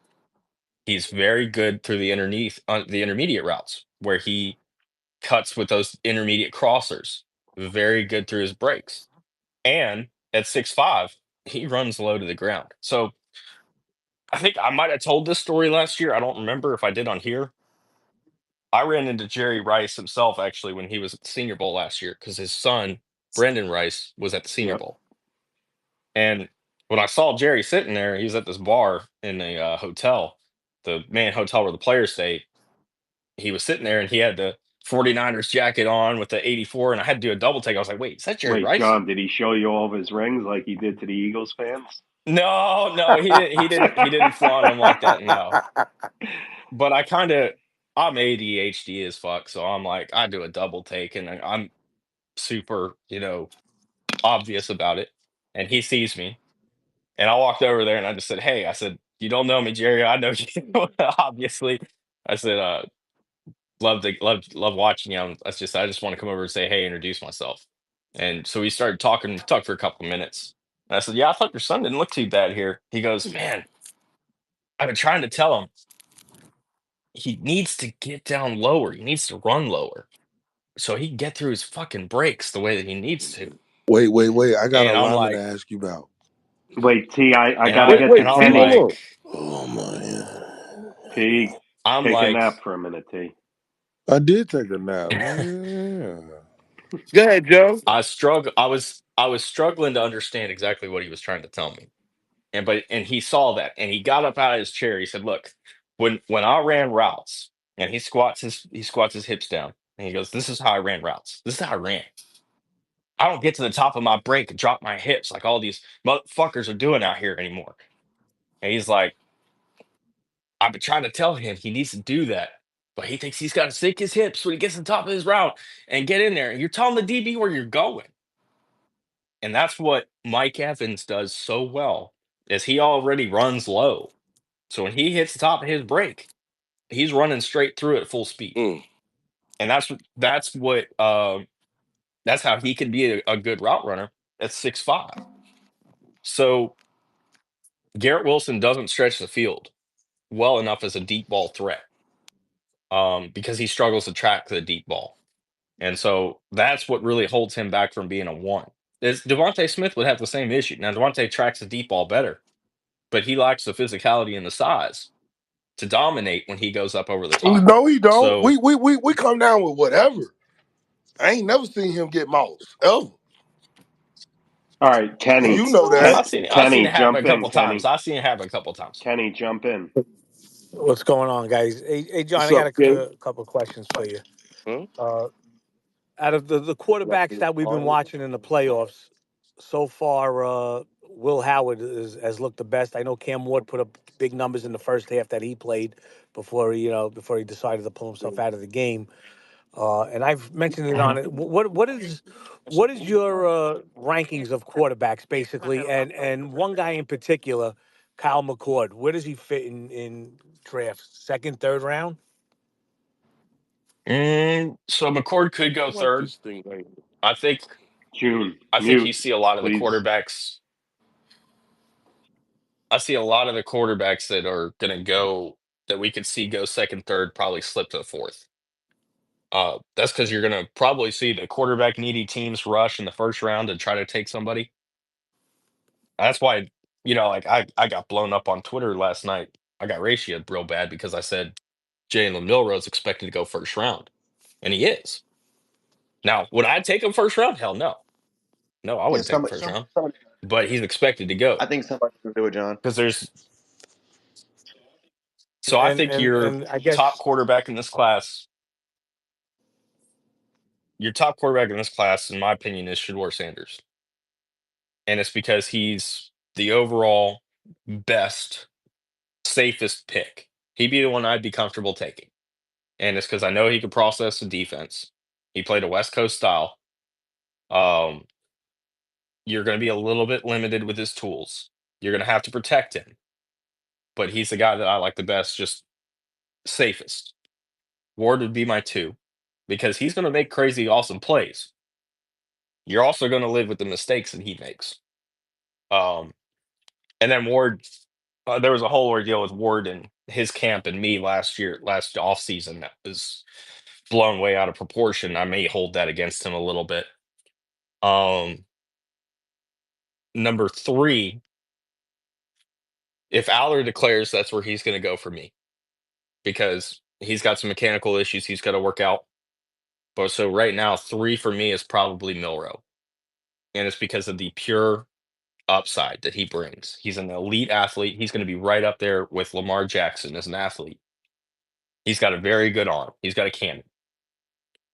But again, that's another one. That's a project. You've got to change the whole structure of your offense to get him involved and to play him to his strengths. Now, I think that's part of the regression you saw this year is they didn't do that very But yeah, well at but Alabama John, this year. I think another issue too. I think people are not going to bring it up, but like him and his receivers, they had a lot of disconnect, and some of it was his fault. Some of it was definitely their fault. The receiving concepts, it was a lot. It was a lot of long developing. It was a lot of long like developing concepts where Jalen Reed had to be the full read type of quarterback. Not to mention too pass protection. I mean, literally the numbers from pass pro was terrible. Like it was absolutely terrible. Pritchett Yeah. was getting kicked. Caden Proctor, who should be a guard, just sluggish feet. Just continue to have sluggish feet. Um, Yeah, but here's what happened is they wanted him to be Michael right, but you Penix, can't. Yeah, and he's not yeah, Michael and Penix. Ryan Grubb went to the Seattle Seahawks, and then you're bringing up Nick Sheridan from Indiana, who hasn't called he hasn't called plays since 2020. All of a sudden, he's your offensive coordinator, and you're trying to make and you're trying to scrap And who was he calling plays for in 2020? Michael Michael Penix. Penix. Right, So that's what I'm saying is they wanted him to be Michael right. Penix, and that's not him. So you could say, yeah, it was on Milrow, yeah, it was on the receiver. No, that was fully on the coaching staff because you're putting I your agree. guy in a That's position it. that he cannot be Mm-hmm. successful. Hey guys, this is a great And combo. I want to make sure we get Kenny and Rusty in yeah, here. John, They've could been you waiting guys a still while. hear me? Good, Kenny. Yeah, Go and ahead, Yeah, we hear you, Kenny. Kenny. Yes, John, Kenny. what do you Great think job of? last night. Oh, thank you, appreciate that, Petey. John, what do you think of if they run the table, Ohio State, Howard climbing up the board? I think he goes higher than he's supposed to. He's got issues as a passer too. They're kind of being masked by that great receiving core he's got, and particularly Jeremiah Smith. Like if Jeremiah Smith came out today, if he could, he'd be the wide receiver number one. Clearly, And and it and wouldn't even and be the funny close. thing is, this is Um, his fourth shot at Texas. I'm sure you know he played at when he played at Kansas State. He only started two of the games, and in the game that he didn't start, Adrian Martinez was the starter for Kansas State. The guy who the Jets. Yep. well, yeah, he had a whole season as a starter at Kansas State Yep. too. I want to say it was two. Hang on one second. Let me pull up my stuff on him. Okay, so he had the backup season where in 2022 he started 5 games, started 3 in 21, started 7 in 2020. That's where he came on my radar was in Yeah, 2020. he actually filled in for Um, Skylar Thompson when Thompson got hurt at Kansas yes, State. and then had the full season in 23. The thing is, he's a game manager. You know, he's a little bit athletic with it. So I've got him projected fourth, fifth round as a developmental three And one because he still has some mechanic and one type issues that he's got to work out. one last question: does Jordan Travis get a shot to play quarterback for the Jets? Realistically, no. Um, Knew it. Jordan Travis was a very good college quarterback. Been trying to tell him. Um, I under, Knew it. I understood why they brought him in. The sixth round pick a couple years ago, coming off that ACL. I understand why they brought him in, but he's small. He's limited from a tool standpoint. He was a developmental three, and still is, in my opinion. Especially since they didn't play him this year. I think that also speaks a lot. When they went with Tyrod Taylor in that He last didn't game. even practice, John. So yeah, so that's no, I don't think So realistically basically, he's Jordan still Travis is injured. going to get a shot at it. He's not 100% healed. They held him out. No. Yeah, Right. when you From break your leg and you tear your ACL at the same time. Oh, absolutely, he's not gonna. He wasn't gonna be 100%. Hey, hey, Now, Hmm. John, real quick. The next person, I want to ask the question, but I'd rather she ask you first. And, get used to hearing this name. She's part of the 34th team, along with Kenny. Rusty, where you at? Hey, June, thanks for that introduction. Uh, Absolutely. John, I really have one question. I don't usually ask questions, but this one I'd like to know your opinion. If the Vikings decide to sign Darnold long term and they make J.J. McCarthy available for trade, what do you think about the Jets going for him? So first I've seen him off, in Michigan. uh, 2 years, and I was impressed, and I like him. And I figure if John Harbaugh likes him, then it's pretty good. And if you know the head coach, who seems to do well with quarterbacks, likes him, maybe he would be worth trying to trade for because there's nothing going Yeah, there. so Yeah. realistically, I don't think they're going to try to Oh, move I him, know. even if they do bring Darnold back. I'm Um, if, and I know it's a long if he shot. does, yeah, that is a big if because you can't ever have enough good quarterbacks in your room, Right. right? Um, and I know they brought in Daniel Jones, um, so that's also in this equation somehow. Um, I think I liked McCarthy a lot. And one of the things that really sold me about McCarthy was he got involved in recruiting as a freshman coming into Michigan, where he was telling guys, um, if hey, if you're not here to win, you need to go somewhere else. And to have that mentality to go into a place like Michigan that hadn't won a natty in quite some time and go win it, I think that speaks volumes to the type of leader that he is. Um, Now, obviously, he's going to have to develop that leadership at the professional level because he's the young kid now. And from a processing standpoint, athletically, what he can kind of do, he's a perfect West Coast prospect because he can extend plays, he can improvise, and he's a good runner. He's a good scrambler. Um, a little bit limited maybe with his arm, but still very serviceable, still very capable. His processing helps him make up for that. Um, I think that it would definitely be worth exploring.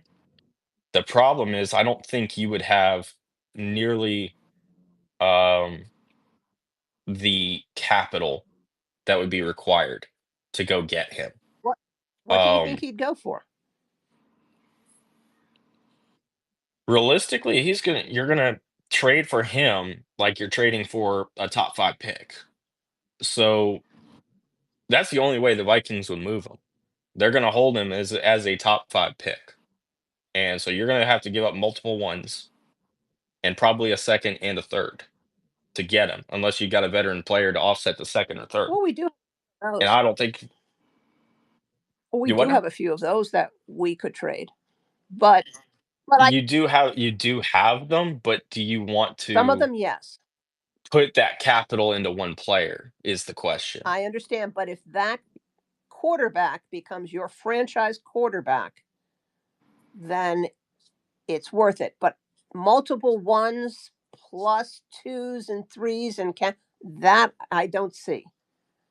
I don't see the Jets doing it, and I don't really think that I don't think it works Yeah, there's a lot of risk to it. That's the problem, right? because he Because is still recovering. he tore his Exactly. ACL. So Yeah. I want to So spend that capital. But if he could be had for a reasonable, and I'd be willing to trade a one for him, but I wouldn't go more than that. And if but if they're going to demand that much more, I don't see the Jets doing it, even if I would want to, which I don't think is practical.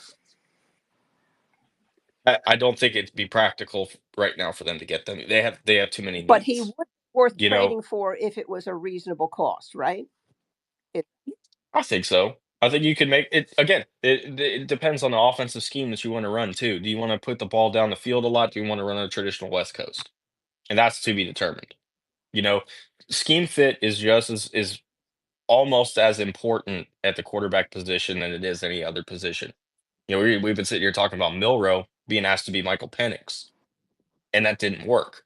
And now everybody's talking, oh, Jalen Milrow's trash, blah blah blah blah.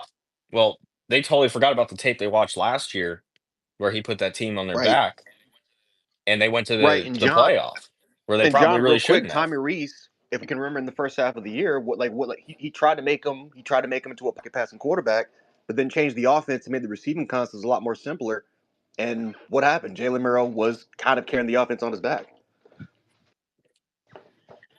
Yeah, and he has the athletic ability to do it. That's the thing. And that's what they at the beginning of the year they kind of leaned on, and then they asked him to be Michael Penix for whatever reason. Um, Maybe they thought he could handle it. Maybe they thought they had the positional players to do it. Maybe they were locked in on their scheme. I don't know what exactly was going on behind the scenes there, but scheme fit is just as important. So, I mean, if you're going to come out here and you want to play a traditional Air Coryell offense, or you want to run a what Belichick has run for a long, long time, McCarthy's not your guy, most likely, because you're going to want a guy that's a bit bigger than him that can put the ball farther down the field. Um, but if you're going to come out here and run a West Coast offense, a Shanahan type style and a McVay kind of style, he's perfect for that. Well, thank you, John. I appreciate it. Yeah, John. I guys, I got to wrap up in a minute, and I want Mark. Petey, no, you not. No, you ain't about to pull that. Nah, Hang Pete. T. Nah, I'll give you Pete. a chance. I need Mark to speak. T. Stop. This is Man, serious. Pete. Please, T. Mark, you got I an had my announcement? hand up. Hang on, T. Go All ahead, Man, I right. Mark. just had two I look at that questions. as that's applause for John and the room and information. John, you're like fantastic information. Really, really great. I just want to mention I mentioned halfway through, and again, I think 2/3 of the way through, we're trying to raise money for a surgical procedure for my daughter that's it's not covered by insurance. I posted the link up in the jumbotron. Um, since I mentioned it, just this morning, Jets Commute has helped us raise almost $1,500 for the procedure. So I want to personally thank everyone in here for donating and for sharing and reposting and liking it. If you can't donate, please share this in your network. I really appreciate it. For one day to raise that, it's just I'm floored. So I just want to say thank you. Appreciate what you guys it means a lot to us and our family. So I really appreciate it. Good, Pete. Thanks, Mark. And guys, this is all attributed to you guys liking, retweeting, forwarding. Thank you. This means a lot. Mark. I didn't even know Mark was doing this until this morning, and I'm really blown away by the community here. Listen, speaking on the community, listen, I don't respond, to drama on here. So, you know, but in times like this is where everybody can come together. And, hopefully, people do come together because this is what life is about. And I can't imagine what Mark's going through. I don't know if I could even deal with that. So, um, my prayers are with Mark and his family. And, you know, um, it's very touching. So, that's all I have to say. And thank you to the Jets community, Jets Commute. You know, John, I called you to my friends on here. A Wait, free, don't send not them not off yet. Don't send them off yet. he's I not got two T. I questions. got you, T. Do I ever let you down? If I let you down, then Yes. you're getting thrown out of the space, which I never do. T. You're good. I got you, John. Instead of calling you a freak of nature, I call you the freak of information because you have blown us away today. I didn't know footwork you're talking. I didn't expect you to talk about footwork in January with draft prospects. So, John, thank you so much for everything. I want T to ask you the question because John, you will ruin T's day if he doesn't get his question. And T, go ahead. All right, fuck you too. Hey, John. One great mind. Great minds think alike. But I got some prospects I also think you might know about. So I know a right guard from UNC, Mr. Willie Lampkin. You yeah, Yes. you like him? Transfer Coastal from Carolina. Coastal. Yeah, he's undersized, but I think Dane Brugler had just put it out. Was it yes? Was it 2 days ago? He said that's the best run blocker I've seen in class. That boy is from my hometown. He played football with my brother growing up. I've known that boy his whole life. Yeah, he's like 5'11", Yeah, 290. he's a beast Wow. though. So He's a very, beast though. very difficult to project because we don't see guards come in that little. But no, he's a Yeah, baller. but He's see absolute. though, just because he little, he from somewhere where we have to work hard. You feel me? Our city nickname is Oh yeah. called the Itty Bitty, so he used to that. You feel me? He, Mm, yeah, yeah. we from the itty bitty. He used to be undervalued. And he said, I quit. He ain't that much taller than me. That's the problem. That's why I can't give you a great projection on him because I have no idea how the league's gonna take him. We had a guy that was similar to him a couple years ago that came out of Mercer. Um, I forget his name. Jason Poe, maybe. Yeah, but Um, you know what separates him from Jason? My boy from Central Florida, he been playing with that competition for a minute. Like you feel me, since high school, middle school, little league. yeah, he started every Oh, I game, know, just about every game he I possibly know. could have. I think he missed one last Yeah, year, and yeah, that's it. Like even as a true freshman, he was starting games at Coastal, he do which that. is AT, super He do that. impressive. AT, why don't you just inbox him your phone number so you guys can do that all day? Right now, bro. No, that ain't So right. I had so another so one we can for come him. on, man.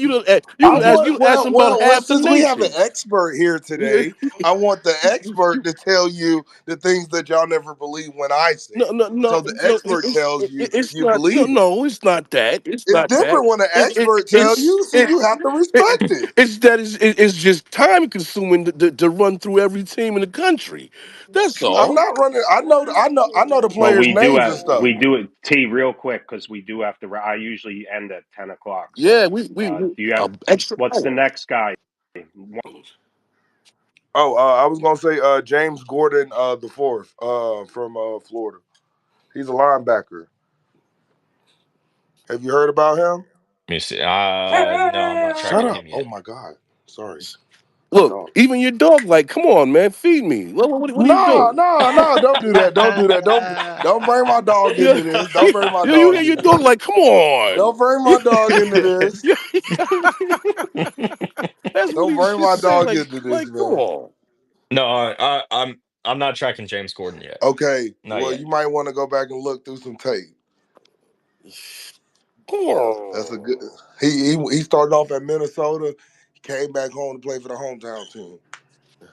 Look, John, I want to definitely thank you for clearing up something that this jet commute been going for the past year and a half. We've been going on and on and on about is Garrett really a number one or a number two? Thank you, brother. Thank you. Jen. Thank you. Oh my God, Jesus Christ, thank you. I can't wait till tomorrow we have this discussion again. Yeah, John, this has been entertaining. So, guys, I'm going to wrap up. But John, you want to plug? Thank you, John. Please Yeah, plug John. yeah, John, you want to plug For what you what? For do? what? We don't listen to him anyway. He only told us the best player in the draft was available to get. Ah, And instead, shit. like Mark Yo, Sanchez famously Facts. said, yo, we drafted the best yo, backup He didn't in just tell you football. about the best player in the draft. He told you about second round guys, third round guys. He told you about fifth round guys. He told you about the best tight end We know. available. You weren't listening to the yo, information available to yo, you, you, man. yo, Because There was a lot of information that he yo, dropped.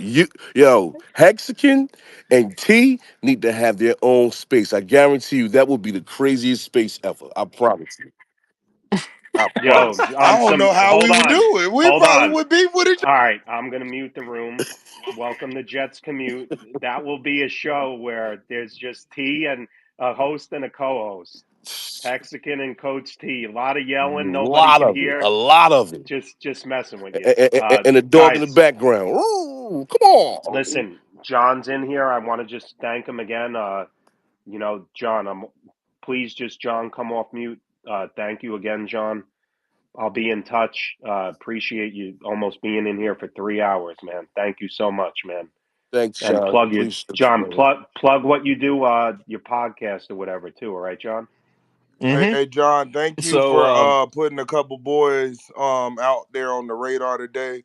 I'll T, tell we them their got you. name is being said in different circles, so I appreciate that. You know what I'm saying?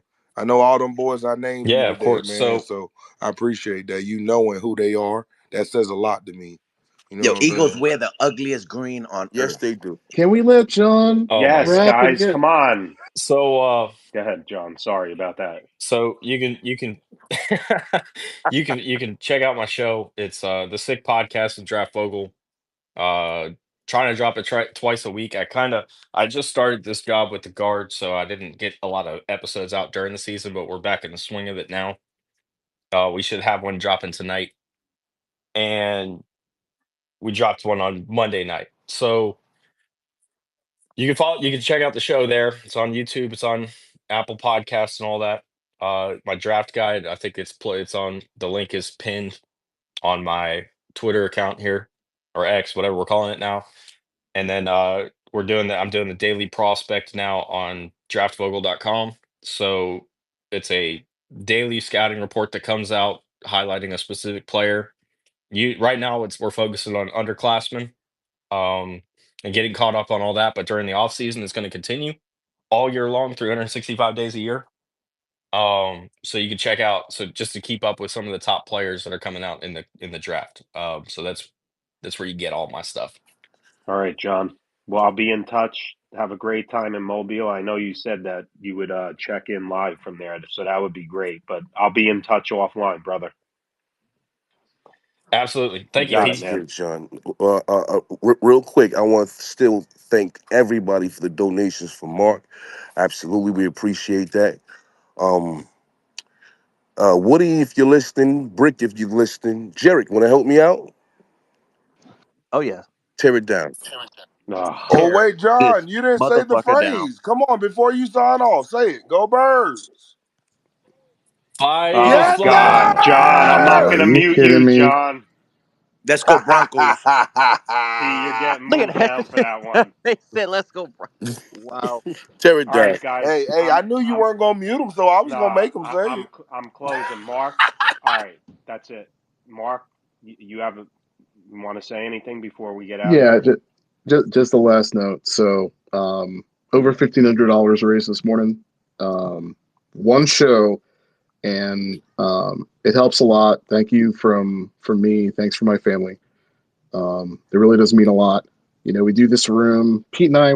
How long ago did we start doing this together? I want to say we're a year, 2 years Probably, in. yeah, almost 2 years. Yeah, 2 years from, well, just Yeah. I don't even